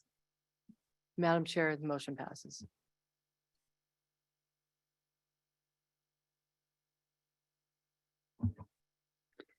We will now be moving on to the next topic on our agenda, which is agenda item number 4. And it's informational only. And I believe, Julie, you're going to give us that report. I am. Thank you, Madam Chair. I want to thank the Forest Service. I know Supervisor Walker has to move on, but his team will be staying for the full board presentation. So thank you all very much. And I'm going to invite Michelle Glickard to join us. One of the goals for our committees and our agendas and preparations for you as policymakers is to highlight what's coming down the line, what topics are in the queue. So Michelle is going to share a few, and I do believe we do have some members of the community who are here to make some public comment related to some of them that might be coming down the line. The item's not, one of them is about the US 50 corridor, but I will let Michelle queue up some of the other items for you, and that'll wrap us up for this meeting. Thank you. Thank you, Julie. Good morning. Thank you, Madam Chair and committee members. Michelle Glickard, Transportation Planning Program Manager. So I'm going to quickly walk you through, provide you a list of upcoming transportation planning topics over the next 6 months or so. Next slide. So for February, okay. This one. Okay, sorry. Too quick. No, my fault. That's okay. I'll start talking. She'll catch up. Rachel Shaw, who joined the transportation team recently, will be providing you with background on the update to our 2019 Lake Tahoe safety strategy. We're going to be seeking your support for a Vision Zero commitment that will lead the charge for the plan update that's starting tomorrow. This is a strategy document. It focuses on improving safety, one of our regional plan goals. And then I'm also going to be walking you through the transportation performance framework that we've developed for the next regional transportation plan and VMT monitoring report. You guys might remember that. That was one of the recommendations that came with the regional transportation plan approval. The full report will be back before this committee at the end of the year. Carl Hasty, with the TTD District Manager, will be providing the committee with an update on Tahoe Transportation District's latest transit planning. And related to transportation, although at the full board, Kira Smith from the team will be leading an equity study working session. And in March, following up to the 89 corridor plan, Rebecca Cremeen will be providing on the Highway 89 trail feasibility study, a briefing to you all. This is about connecting the last segment of the Tahoe Trail on the West Shore. And then another one of our planners, Judy Weber from the team, will be seeking recommendation of approval on a federal transportation implementation program amendment. This action is a Tahoe MPO administrative item, recording funding changes to current transportation projects. Related to transportation, again, tentatively scheduled for March at the full board is a project impact analysis workshop. We'll be helping John Hester out with that one. Next slide. And then moving into April, you know, as we get a little further out, things may shift a month or so, but we wanted to give you that overview of topics to come. Currently, our plan is to provide a briefing on the Tahoe Trail strategy. You heard a little bit about this earlier this morning. And we're also going to be provided a briefing on the Tahoe Regional Grant Program project selection. That's a resolution through to the TMPO, another one of our TMPO items. And then Nick Haven will be providing a funding initiative update. And then a little later into the summer, I'll be providing an overview of the next fiscal year transportation planning overall work program. That's that larger document that lays out everything that we're going to do in transportation planning, from products. All of the things I'm talking about here today fold into that overall work program. And then in the summer, we'll be bringing back that Vision Zero safety strategy update, seeking a recommendation of approval to governing board. As well as a little later in the year, briefing on the active transportation plan update. All of these plans I'm mentioning today, they're going to be rolling in that framework and that report I mentioned. This is setting us up for our next regional transportation plan. So the active transportation plan is also getting a kickoff tomorrow and will be updated. We'll be bring a briefing back to you on that one. And our latest planner, Ryan Murray, will be leading the charge on that. And then this last item, Julie was kind of teeing it up for me today. We have another transportation item, the US 50 East Corridor Management Plan goals, focusing on safety and initial outreach. Many of the committee members here heard that at the full board back in August. The project team has reached hundreds of individuals, and with more outreach this past winter, on draft concepts for the corridor, the project team is continuing to incorporate public comments received, and I think you'll hear a few more of those today. So with that, that's just a quick overview for you all. I'm happy to answer any questions that you might have. Great, thank you very much. Do we have any questions from committee members?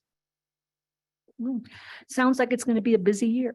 That's my big comment. Yeah, so you notice we gave you a break in May, but we'll be preparing for Bike Month. That's in June. So yeah, it's gonna be fun. But we have a full team, which is why I was trying to highlight that. So I'm pleased about that. We've got a great team to get things done. Great, Thank you. Okay, now we will take public comment on this item if there is any. And if any member of the public wishes to address the Environmental Improvement, Transportation and Public Outreach Committee, oh my gosh, that's a long title on this agenda item. Please raise your hand either here in person or by clicking the raise hand button on the bottom of your Zoom screen, or by dialing *9 on your phone, and you'll be called upon and unmuted by a TRPA staff member. So do we have any individuals who would like to speak? Please come to the podium.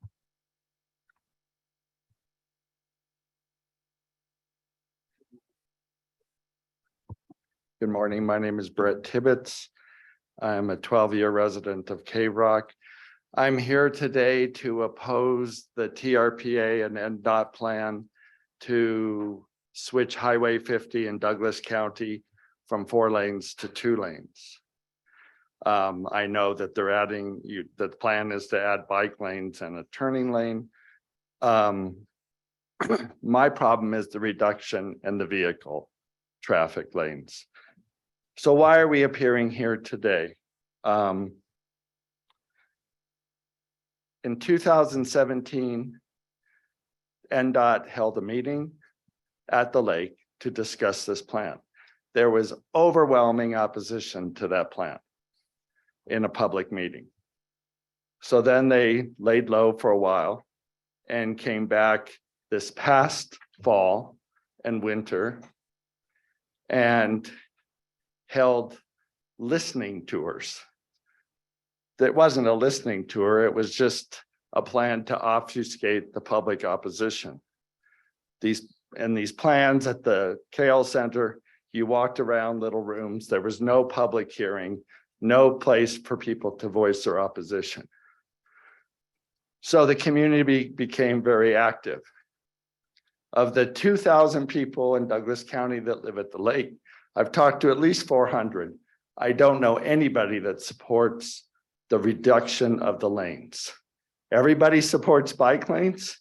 Everybody supports turning lanes, but you've got to figure out a way to do it without reducing the lanes.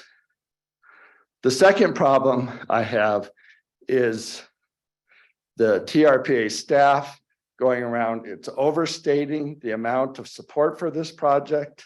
It's talking about all these meetings. I don't know when and how they took place, but it's to me very overstated. The third problem is the duplicity of the TRPA board. You say in your articles that reducing car use has long been a regional goal, but then you're approving all these massive projects, which cumulatively, as the gentleman said earlier, add a massive amount of traffic to the Highway 50. So we've got the new event center, we've got the Tahoe Beach Club, we've got the new Latitude 39, and then we have the relocation of Barton Hospital to the Lakeside Casino. And you guys want to narrow the lanes? It makes no sense. I'm very glad for a new governor, for a fresh look at this. I'm very glad for a new NDOT director, because hopefully we can get some sanity to this project. Thank you. Any additional speakers? Please come to the podium.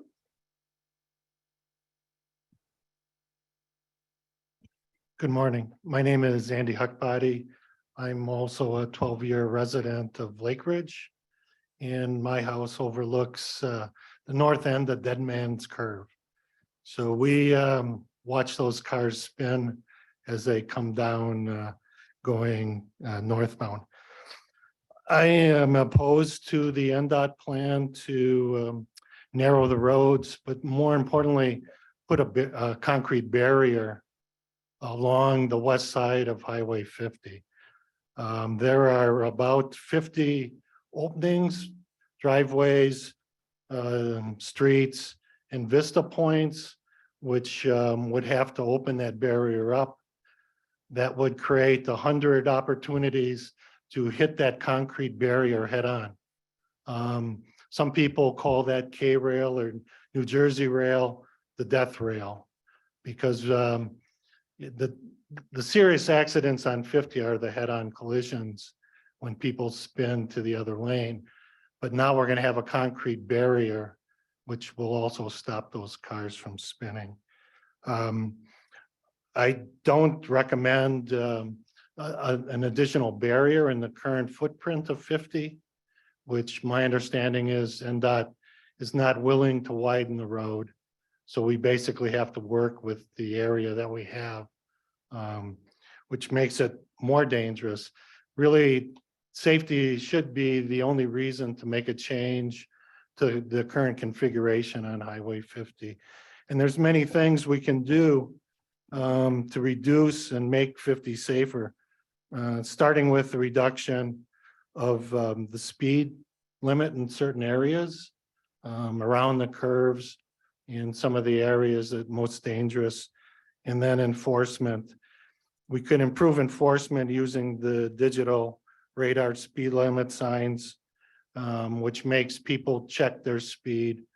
I'm sure if you drive down 50 even today, some of the lanes are actually narrowed down to 1.5 lanes. So when you come around the corner, some people that aren't familiar with the roads get fairly surprised that there's no place to go other than into the left lane, which can cause an accident. So we need more enforcement. And I think we can work on the parking, not only the hiking trails, but also around our beach areas. Causes a safety issue when the people park on the side of 50, if we could create more parking off a highway in those areas would make 50 safer. And there is some areas like Lake Ridge, we have room to add turn lanes.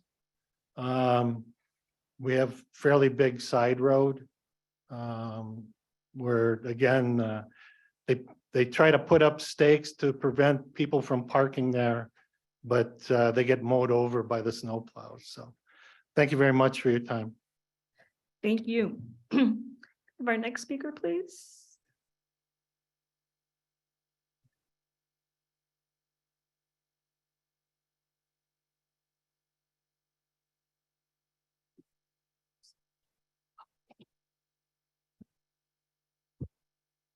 Good morning. My name is Beth Wallace. Excuse me, I have a cold. I'm a 10-year resident of Zephyr Heights, and I would like to go on record encouraging the TRPA to readdress the issue of lane reduction proposed in this corridor management plan. I was a faithful participant in all of the outreach sessions that have been hosted by DOT starting in 2017. I did not see or hear at any of these sessions any support of lane reduction along our stretch of highway. If residents are one of the stakeholder groups, and I personally feel in this situation, we should be the major one, we were not heard. I've requested a compilation of all the comments, our sticky note comments that we left at these meetings. I've requested them from the DOT several times. I have yet to receive them. You're going to hear many reasons. You've heard them, why residents oppose lane reduction, but I'd really like to focus on just one, and one that should be our primary concern. In one of the DOT's brochures, they cited safety as a priority. And one of the key metrics or data points that they used and that they had analyzed was this: lane reduction would add an average of 2.2 minutes to travel time over 13 miles. I don't imagine that's a hardship for most commuters, for visitors, or even me to drive to the post office. But I would like you to ponder these questions. What do you think 2.2 minutes means to the fire department traveling towards a home in Cave Rock to put out a fire, or for police responding to an emergency? What do you think that 2.2 minutes means to a stricken individual being transported from Glenbrook to the New Barton Hospital at State Line? And what do you think 2.2 minutes means to thousands of residents along this corridor during a fast-moving fire? We have no side streets. We have no optional exits. We only have Highway 50. Let us please learn from the impact of lane reduction during the Paradise, California fire evacuation several years ago. There are several suggestions for what we can do, but in closing, I'd like to remind you all of that classic movie, Field of Dreams from Iowa. I bring it up a lot. And one of its most famous lines is, "If you build it, they will come." I heard another public comment on that. Well, the city of Tahoe, TRPA, Douglas County have built it.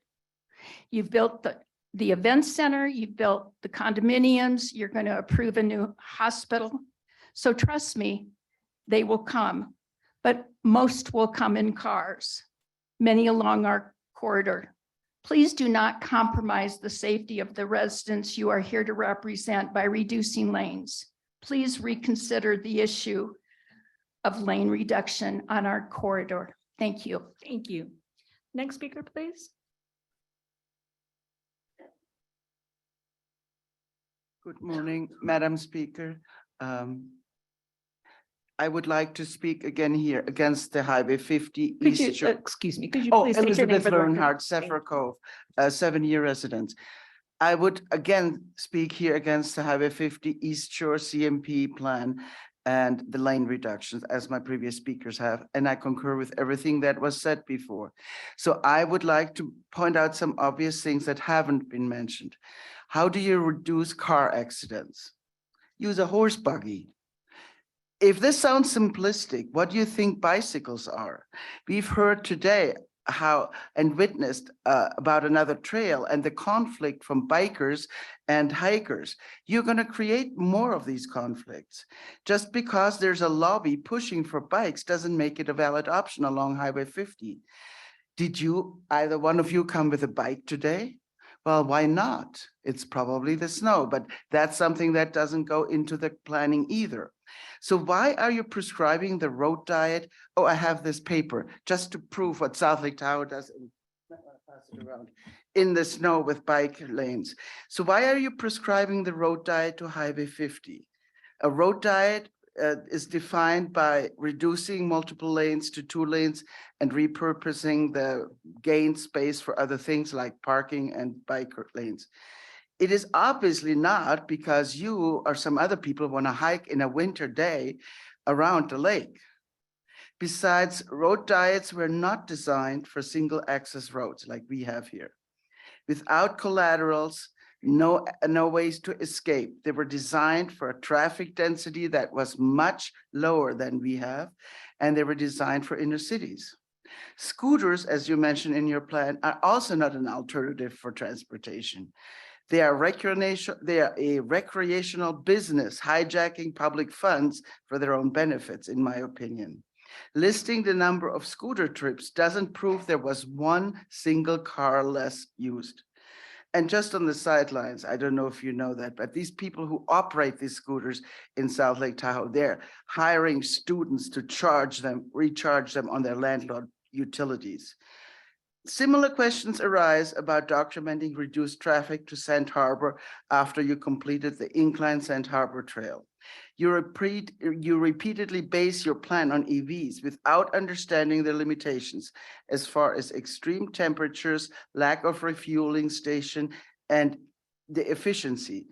The AAA says that at freezing temperatures, which we have a lot in Lake Tahoe, 41% reduced efficiency. And as long as the refueling is not as fast as gasoline, you just add another parking lot to your plan. Most importantly, just because it's an EV, it's not reducing traffic. It's still a car. Do not commit the same mistake that caused Southwest Airline meltdown over Christmas. Going woke and forgetting your real business model. Efficient transportation. That's what it should be. Thank you. Thank you. Any further speakers?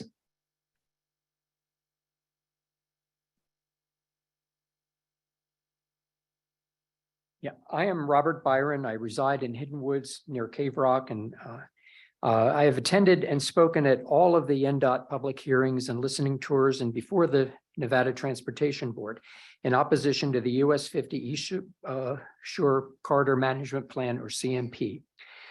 Page 98 of the 2020 TRPA Regional Transportation Plan provides a summary of the Nevada US 50 East Shore Corridor, the transportation challenges, which are many, and TRPA's vision for addressing these challenges. Under the quote, future focus, your plan calls for completion of the NDOT US 50 East Shore CMP. So unlike the Douglas Board of County Commissioners, you seem to be on board with these plans, or at least encouraging their completion. The TRPA RTP vision statement reads, and I quote, the US 50 East Shore Corridor provides safe and off-street transportation with connected pedestrian and bicycle paths, transit service, sustainable recreation access, and connectivity to the many neighborhoods and businesses from within the region and from neighboring regions. What the TRPA plan does not state is a desire to create dedicated multimodal cycling, walking lanes at the expense of the existing 4 lanes of traffic, while also narrowing the width of the remaining 2 lanes. Look, as a formal avid cyclist, I am all in favor of off-road lanes for pedestrians and casual cyclists. The East Shore Tahoe Trail is a good example of a multimodal trail that runs parallel yet independent of Highway 28 near Incline. Similarly, the Sawmill Bike Path runs independent of Highway 50 near Myers. But understand that serious bikers will not use such restrictive multimodal lanes. Rather, they, and I should say we, prefer to use the road shoulder to the right of the white line or share the road to do our training. Why? Your own transportation plan shows pictures of a father and daughter walking along a bike trail and Lime scooters with inexperienced and often reckless riders also sharing these trails. Add high-speed bikes and e-bikes to this, and you will have the type of accident that forced me out of this sport a few years ago with a fractured pelvis, badly shattered collarbone, and 2 cracked ribs. According to the CMP, serious road bikers have no alternative but to share the one remaining lane of traffic with cars, trucks, and buses. These motor vehicles will thereby be forced into the center lane to pass, which creates a much more dangerous condition when the car approaches from the opposite direction behind a blind curve and tries to make a left turn from the same turn lane, say into Snug Harbor. And what about the cyclist? The little shoulder that does exist now will be taken away according to the present CMP and will be replaced by a steel barrier, affording the serious road biker no real escape route. If the NDOT CMP is designed to reduce the number of serious accidents, it will fail miserably. Sir, My if you could- recommendation. If you could just wrap Yeah, up I your will. comments. My thank you. recommendation is that the TRPA divorce itself from the current plan and use its influence with NDOT to come up with a more reasonable approach that retains the 4-lane thoroughfare. Thank you. Thank you. Any further public comments in the room?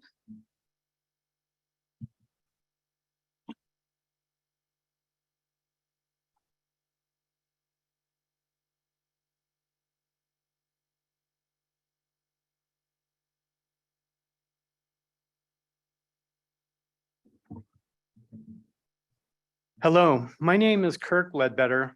I'm a lifetime resident of Lake Tahoe. My family first came to Lake Tahoe in the early 1900s, and my Nevada side family came in the 1940s. We've owned businesses that have come and gone on Highway 50, one being Harvey's Resort Hotel Casino, operated by my family from 1944 until 1999. Along with my wife, Debbie, we still own several properties along Highway 50. My family has attempted to work in a positive way with TRPA and NDOT to improve Highway 50 and the Lake Tahoe corridor. With the loss of a second lane in either direction, recent snow and windstorm problems at my house with a leaking natural gas line and the need for NV Energy to access it with their line trucks to get the trees off the power lines and restore the power to the energy grid, it would have been severely compromised. The NDOT study is silent regarding drainage problems and sediment control measures for the changes along Highway 50. We all want our roadways to be properly maintained and safe, but the NDOT study maps do not provide a clear understanding of how the lane reconfiguration will improve the roadway. The concept of adding a bike lane is concerning and should be located to an alternative location separate from Highway 50. Adding a middle turn lane and improving roadway turning points would help with traffic flow. But reducing sections down to 2 lanes will cause long streams of vehicles and people trying to pull onto the highway from the side roads or from the driveways will be blocked and unable to get into that traffic flow lane. This will replicate the problems that we see on State Route 28. And as a past business owner, I understand the negative impacts reducing highway 50 lanes will have on the Tahoe economy. Thank you. Thank you. Do we have any other speakers here in the room? Thank you.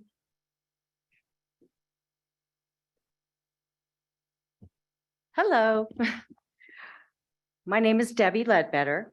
I co-own 1193, 1210, 1218, and 1220 US Highway 50, where the decorations are for the holidays, with my husband Kirk for over a 23-year period. As my husband mentioned, he and his family have also owned properties and businesses going back to the 40s and 50s on Highway 50. I believe this allows us to have much knowledge and insight to the past and current conditions on the Highway 50 corridor. It does not escape us how lucky we are to live in such a beautiful place like Lake Tahoe. We would like to thank those of you who are truly concerned with the lives of our family, friends, and neighbors who live on Highway 50 and want to make it safer for all of us. As you must be aware, it is a lifeline of our community to access every kind of service in and out, travel, and most important, evacuation in the event of an emergency. Paradise, California comes to mind. Not to mention the livelihood of many businesses and residents on the east and south shore of Lake Tahoe. I can tell you we have witnessed many changes on this highway year to year, season to season, which has logistically impacted our roads. We share the Highway 50 corridor with the following: semi-trucks, large and small, delivery trucks, of all sizes, work trucks, construction equipment, utility trucks, emergency vehicles, fire trucks, buses, limos, campers, trucks, trailers, and cars of all sizes and shapes, motorcycles and bikes. Please forgive me if I have forgotten to mention any other type of vehicle, and that sometimes can be all in one day. Most tourists, regardless of what they are driving, cannot navigate safely on Highway 50 year-round. I have witnessed the worst winter driving conditions in 2 months since living here: overturned cars, trucks, cars abandoned, snow removal slow or non-existent, removal operators who do not know the highway or know where to put the snow, which has created poor driving conditions and leaving 1 to 1.5 lanes at best. Many locations on Highway 50 have become treacherous. I can tell you I have witnessed many accidents on this highway. In fact, last summer, personally rescued 3 drivers from Highway 50 as a driver was hit pulling out onto Highway 50 from a driveway. As I was helping to extract them and pull them to the safety of the shoulder of the road, I thought I was going to die. Cars whipping around us onto oncoming traffic. Surely I would have been run over if the road was 2 lanes, and it would have impacted access to emergency equipment and vehicles. This is one example of more than I can count over the years. It only makes sense to add a middle lane for drivers to turn in and out of safely onto Highway 50, add a turn lane at our neighborhoods, add law enforcement, and move the bike path completely away from the highway. Thank you very much. Thank you. One more speaker. Ellie Waller, I'll be a little more brief. I am the Valley commuter. I'm a Douglas County, Carson Valley resident now. I come to these meetings, I commute 50. I recreate and go to meetings on the North Shore. So I experience 28 and 50 intersection as well as the roads here. The last meeting, the roads seem to be somewhat reduced because snow removal is sometimes impossible.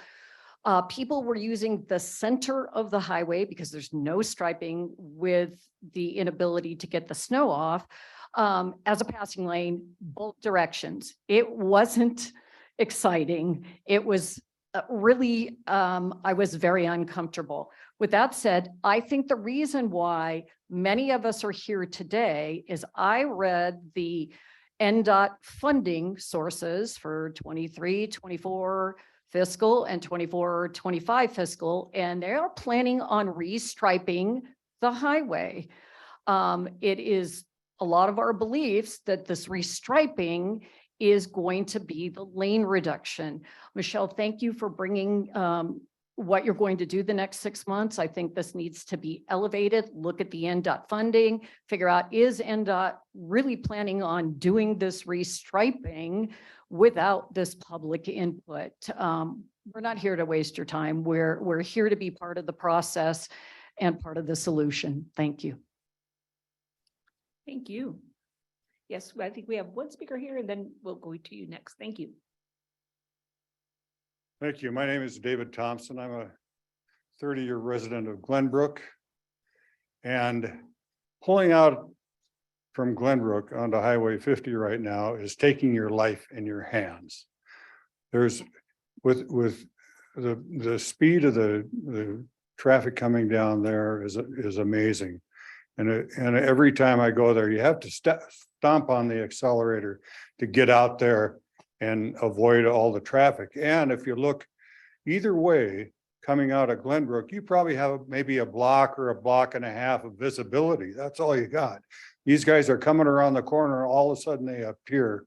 And so I think that the Nevada Department of Transportation must be the first department in the world of transportation to try to make the assertion that one lane for a busy road is better than two. It doesn't make any sense at any level. And I ask you to decline their proposal. Also, NDOT came over to Glenbrook to make a presentation. It was supposed to be a 15-minute presentation and then Q&A. They came over, they spoke for an hour and exited, no Q&A at all. So they got a check on their checklist that they presented to the community. They didn't ask for any input from the community there at all. Thank you. Please.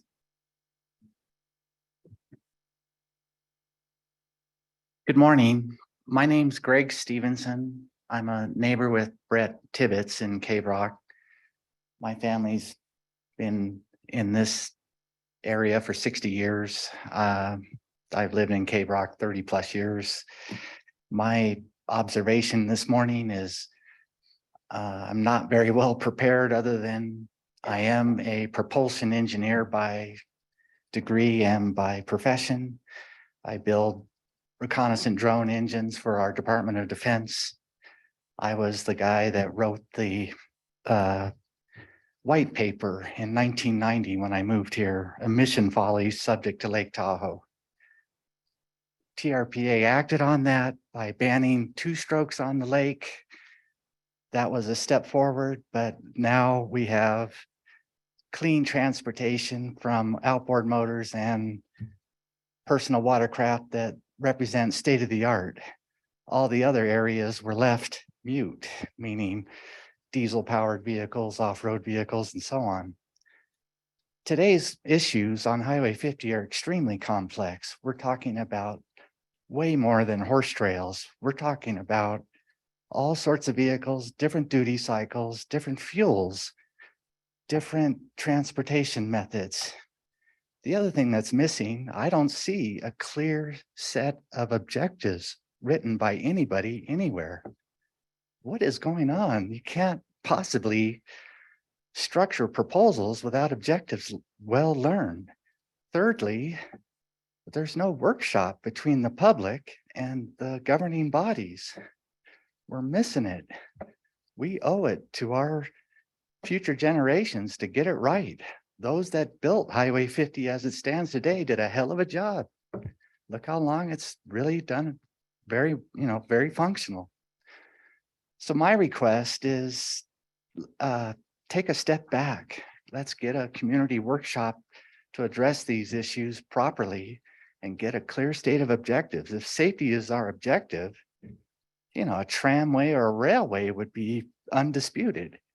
But if our freedom of travel is equally concerned, then we have a lot to consider, because as we heard earlier, we are in the electrified age. We have electric vehicles that suffer in our cold temperatures. And the truth is, in transportation or propulsion, it is the whole spectrum of energy. The pine needles on the ground have energy to contribute to transportation if you did it right. we're just not thinking. Last thing, we all have cars, we all change tires. Where does the rubber go? Wouldn't you think by now there'd be piles of rubber on the sides of the road? Turns out the emissions from tires is consumed by a microorganism that NDOT has never even studied. How's that for a solution? Thank you. Thank you.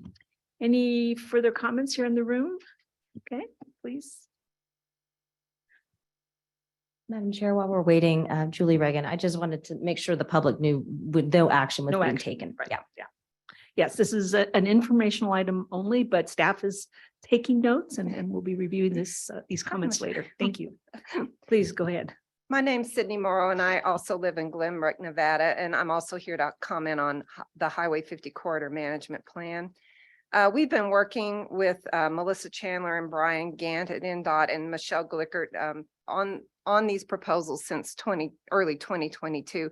And I really want to thank the board for the efforts that your employees have been making with us. That being said, Glenbrook still remains opposed to the CMP in its present form. We're most concerned, as the previous speaker said, really about the lack of credible data upon which decisions are getting made. We've asked NDOT numerous times for the background information upon which they are making their safety claims, and we've never been able to get anything from them. And I'm a scientist, so that's always a red flag to me when I can't get the basic background information on what you're making your claims on. In their latest publication, NDOT quotes the Federal Highway Administration as saying roadway reconfigurations are proven safety countermeasures that can reduce crashes by 19 to 47%. These are made, that statement is made on the basis of a case study publication by the Federal Highway Administration, and you can find it on the internet if you go look for it. The reconfigurations under which those statements were made are 25 scenarios that have been installed on low to moderately trafficked roads in urban settings on 4-lane roadways. Reno is one of the cities where they've been installed. Low to moderate traffic means the road carries less than 15,000 vehicles per day. The typical speed limit on the roads that were studied is 30 to 35 miles an hour.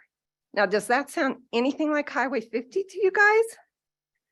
The last average daily traffic count that NDOT published on 50, no segment of Highway 50 carries less than 15,000 vehicles per day. There hasn't even been one attempt to put these road configurations on a mountain road, much less a busy US highway. It is an experimental technique. The US Department of Transportation advises added caution and approval of the plan before attempting. I too am asking you to go back to NDOT and ask them for the studies they give you that they're using to make their claims on, because bad information leads to bad decision. And one last statement about emissions. One study has looked at emissions with these road configurations, and you know what happened to them? They went up by 19.8% because cars in a single line of traffic sit there longer than 2 lanes of traffic moving quickly. So you have emission standards you're trying to achieve. I'm not sure this is the best way to try to do both of those same things. So please go back to NDOT and ask them for more information. Thank you. If there are no further speakers here in the room, well, it's like we have one more. Thank you, Madam Chair and fellow board members. For the record, my name is Janet Murphy. I have been the administrator of, God, that was a hard, she said half of the stuff I needed to say. I've been the administrator of Tahoe Douglas Utility District. Our office runs all of the utilities of the sewer and drainage along this 13-mile corridor that we're talking about. I sit my office at Dead Man's Curve. I'm not sure if you know where that's at. But I'm here today, hopefully, to give you light at the end of the tunnel, legitimately, since I'm at the tunnel. And I have an alternative. And the lady that had just spoke before me, a lot of the data is correct. The data that I got on the alternative that I want to present in front of this board today has that data. And thank you. I really want to thank you for doing your homework. Thank you for doing your homework. It was the National Federal Department of Transportation's where I also received it, and I've conferred with the second in command of NDOT, Darren, who also has confirmed, yes, it is correct. So I want to let you, I'm going to pass this out. I don't know if I give it to Michelle so you can all see the alternative. Is that okay? First map, of course, is this is the first one that you'll see is the NDOT plan. The alternative that Tahoe Douglas District has come up with, which NDOT now and their consulting firm Wood Rogers that they hired is also looking at it. And we had a meeting last week and they seem to be pretty good on board so far. They have also, to let you know, they have postponed any striping until 2024, 2025. This is what I was told at my meeting from Melissa, who represents NDOT, and also Mr. Gant, who's their engineering consultant at Wood Rogers. The alternative is a little hard to see because it's in a small print. I can get you bigger print. Still remains 4 lanes. Still remains 4 lanes. What they do is they reduce the width of each lane, which will also give you a center lane, which also reduces in crashes. This reducing the lane width also, what it does for some reason psychologically, it reduces people's speed, which makes it safer. You can also reduce the speed limit from 45 to 40, which means that your center medium can be less for a turning lane also. In NDOT's contention, in every safety manual that they have, what they try to do, just at the last meeting, their director had stipulated in front of our new governor and the board, what they try to do is to create a center lane because why? It divides the oncoming traffic, reduces crashes, and it gives the people on the side for turning on and turning off of highways. You're out of time. Ugh. So if you could wrap up just real quickly. Okay, anyway, I can't say I've been along here. I'm not fifth generation like the Ledbetters, but we're like 4th generation, so I've been here forever. And I've been a 12-year also. I represented all of the utilities and the township at the state level. And number one, when you're in utilities and we are a regulatory agency and we need to be a stakeholder and at the table with TRPA when it comes to something like this, because the sewer infrastructure, like I said, is in that highway. You put a K-rail there, Jersey barrier, I'm on the fire department. We call those death rails. Doesn't work. I can't access the sewer. I can't maintain the sewer, and it goes along with the stormwater. So having that lane can't do it. It won't work. So I'm trying to give you an alternative with a walking, biking path on each side. Thank you. If you could look at that and call me so we can work together, but I want to right now today on record, I want to be included before any decision is ever made on the East Shore that Tahoe Douglas District is included. Thank you. Thank you very much. Okay, I hope we can now go to speakers on the phone. Madam Chair, there is a hand raised. Nick Spiel. Nick, if you unmute, you can address the committee. Hello, my name is Nick Spiel and I live in South Lake Tahoe, and I'm on the board of directors of the Lake Tahoe Bicycle Coalition. I'd just like to speak up in defense of the US 50 East Shore Corridor Management Plan. We have suffered for decades under the dominance of car-dependent infrastructure, and I commend the project staff for taking the initiative to start to provide other options that are safer and more sustainable for the long term. I've been pleased to see the new protected bike lanes in the project proposal. I have been pleased to see the new bus service proposed. I have been pleased to see the proposal for road diets and infrastructure changes to slow the average traffic speed to comply with the posted speed limit. I'm frustrated with the panic around lane reduction. We have all sorts of single lane highways that are just fine. Echo Pass is 1 lane, Kingsbury Pass is 1 lane, even good chunks of this same highway over Spooner Pass is 1 lane. It's fine. Thank you for taking this initiative to make this dangerous section of highway safer and more inclusive to all. Thank you. Do we have any other speakers? Yes, Madam Chair, Doug Flaherty. Doug, if you unmute, you can address the committee.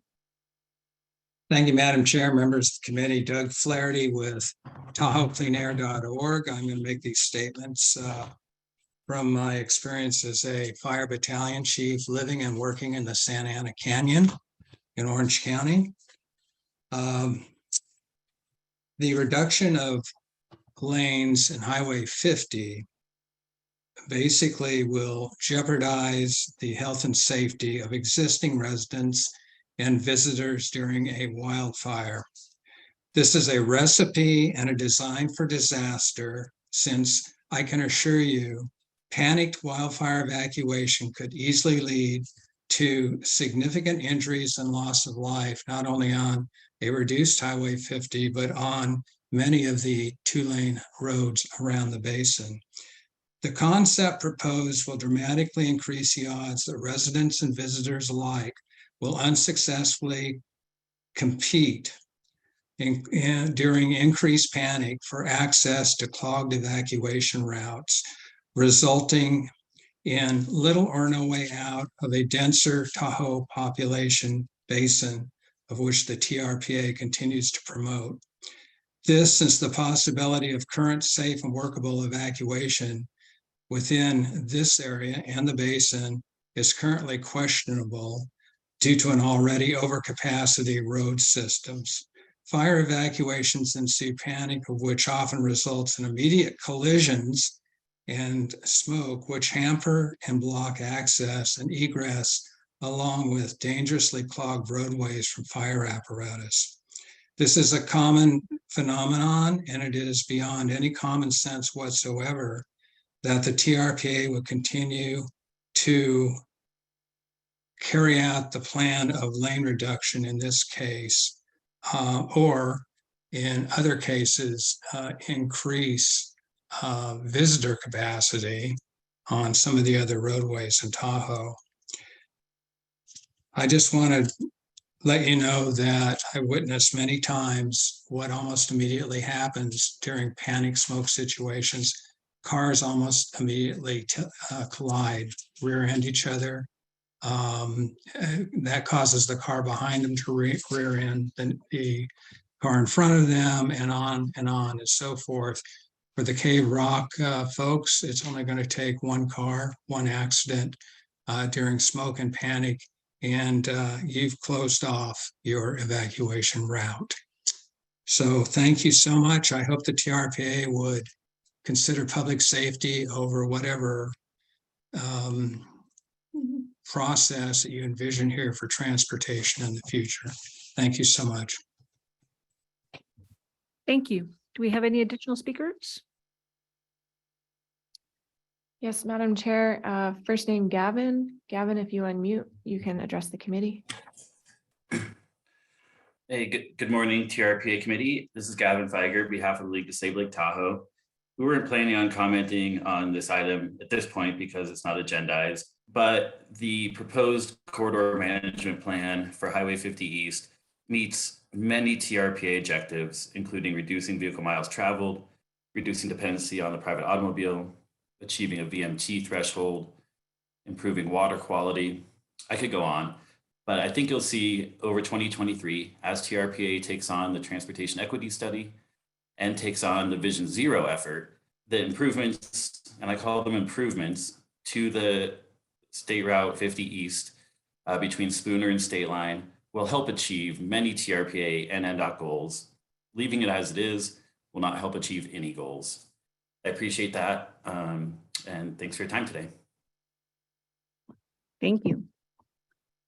Any more speakers? Madam Chair, there are no other hands raised to comment on this item. Great, thank you. I'll bring it back to the committee members for any final comments. John, please. Yeah, I'd like to give staff an opportunity to provide an update on the status of this corridor management. You need your microphone. Yeah. Oh, I had the wrong button pushed. Yeah. The other one, I'm not even sure what that's for. Sorry. John Friedrich. Could you provide an update on the status of the NDOT corridor management plan? I know the MPO is a study partner. What do we know about the timing of the plan? When it will come back to TRPA for what sort of action? And in particular, since we received all the public comment in this EITPO committee, what will be the role of this committee in relation to the overall board in the decision-making process? Sure, I'm happy to, Madam Chair. Julie, Reagan, Michelle can certainly jump in. We did brief the full board on this corridor, as Michelle mentioned several months ago, and we're working with NDOT to look at how things will evolve under the new leadership in NDOT and in the new administration. So it's definitely of great concern to the community, as you've heard, but we've done a lot of work already with the community as well. So I'll let Michelle speak to like the next steps. It would come back to this board, and it was not agendized today. So there's no action, but we'll certainly take the comments into consideration and they'll be included in the record when we bring it back. Yes, thank you for the opportunity. And I want to thank the public for being here today. And I know it is a very challenging, as somebody just said, this is a very challenging section.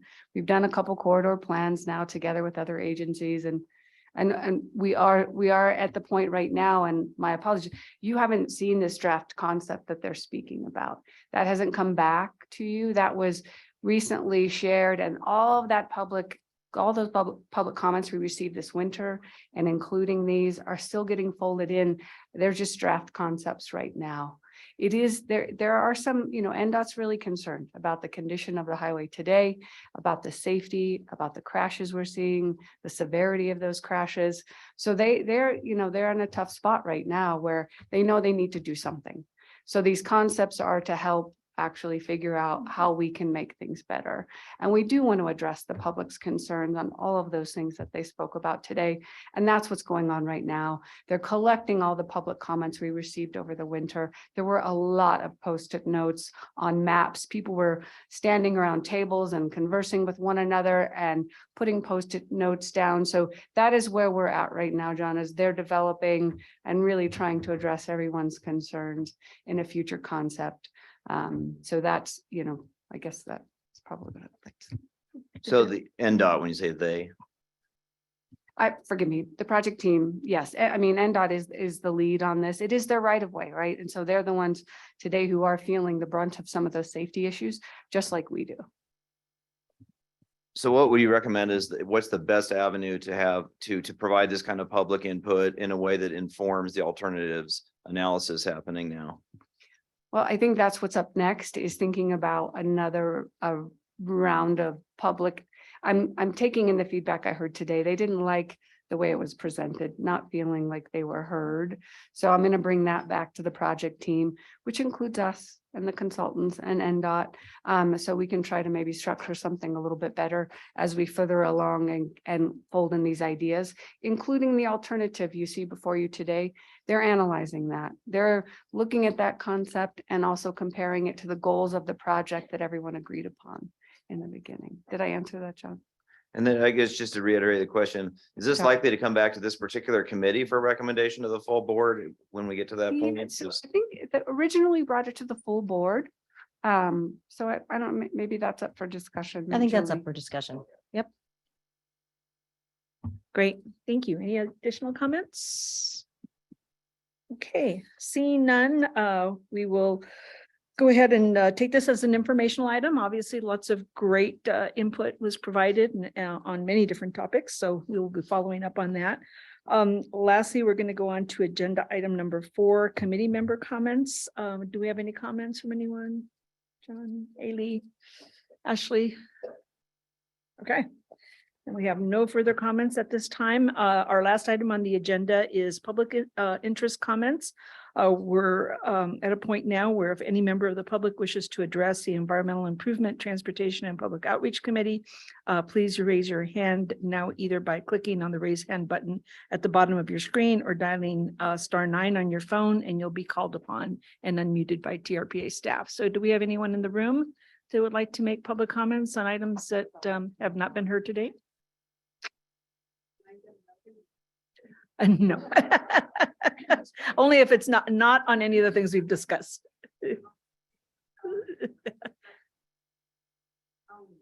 If you would like to come to the mic and make that comment, that would be appropriate.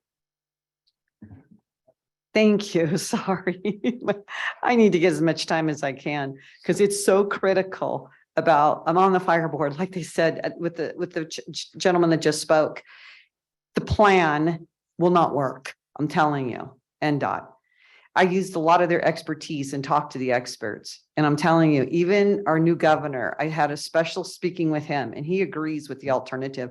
I can't stress it more that I need to be included. Tahoe Douglas District has to access all of that. We need to be included. We are one of the biggest stakeholders. Excuse me. These people are the biggest stakeholders because if you look in the NDOT plan that they have, their little scope of work, their workbook, you know what they says the biggest stakeholders are? The people that pay for that highway, people who use the highway majority, these people. 60% of the people that live on that highway, they live it, they own it, they breathe it. They buy, you know what's paid for the highway? Gas tax. That's what pays for it. When I was an advisor for 12 years at the legislature, like I had said earlier, I represented this Tahoe Township and the people in it. Also TRPA. I've worked with regulatory agencies my whole life, EPA. One thing about what do we all have in common? The health, welfare, and the safety of the environment and of this community.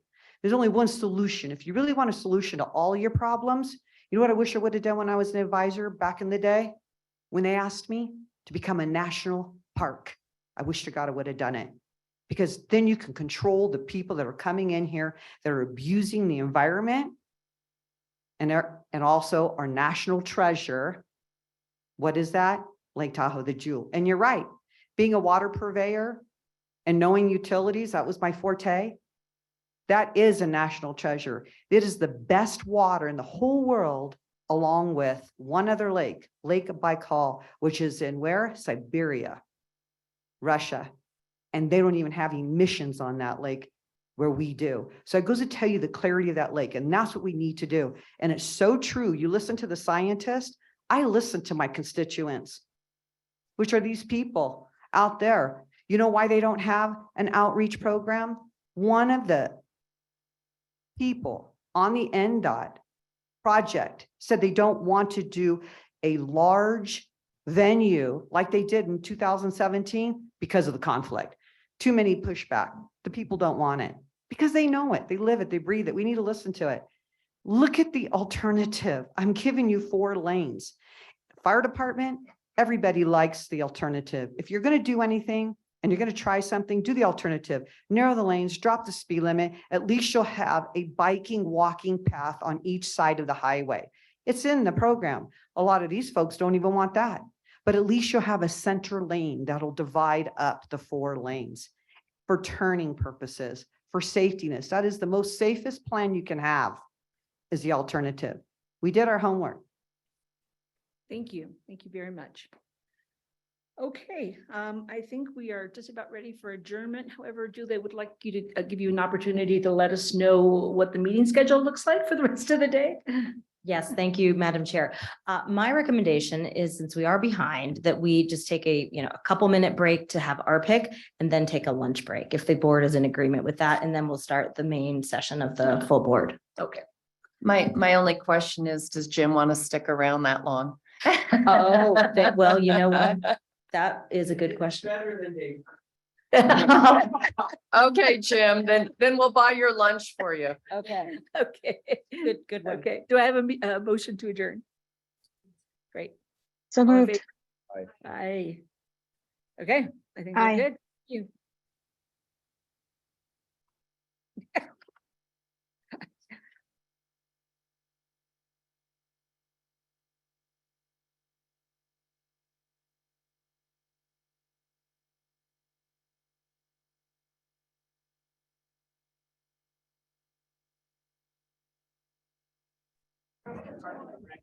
Kate, would you like to check your mic? Yeah, can you hear me?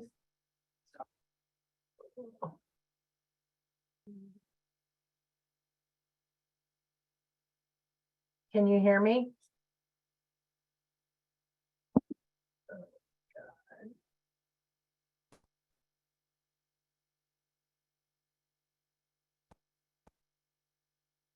Can you hear me?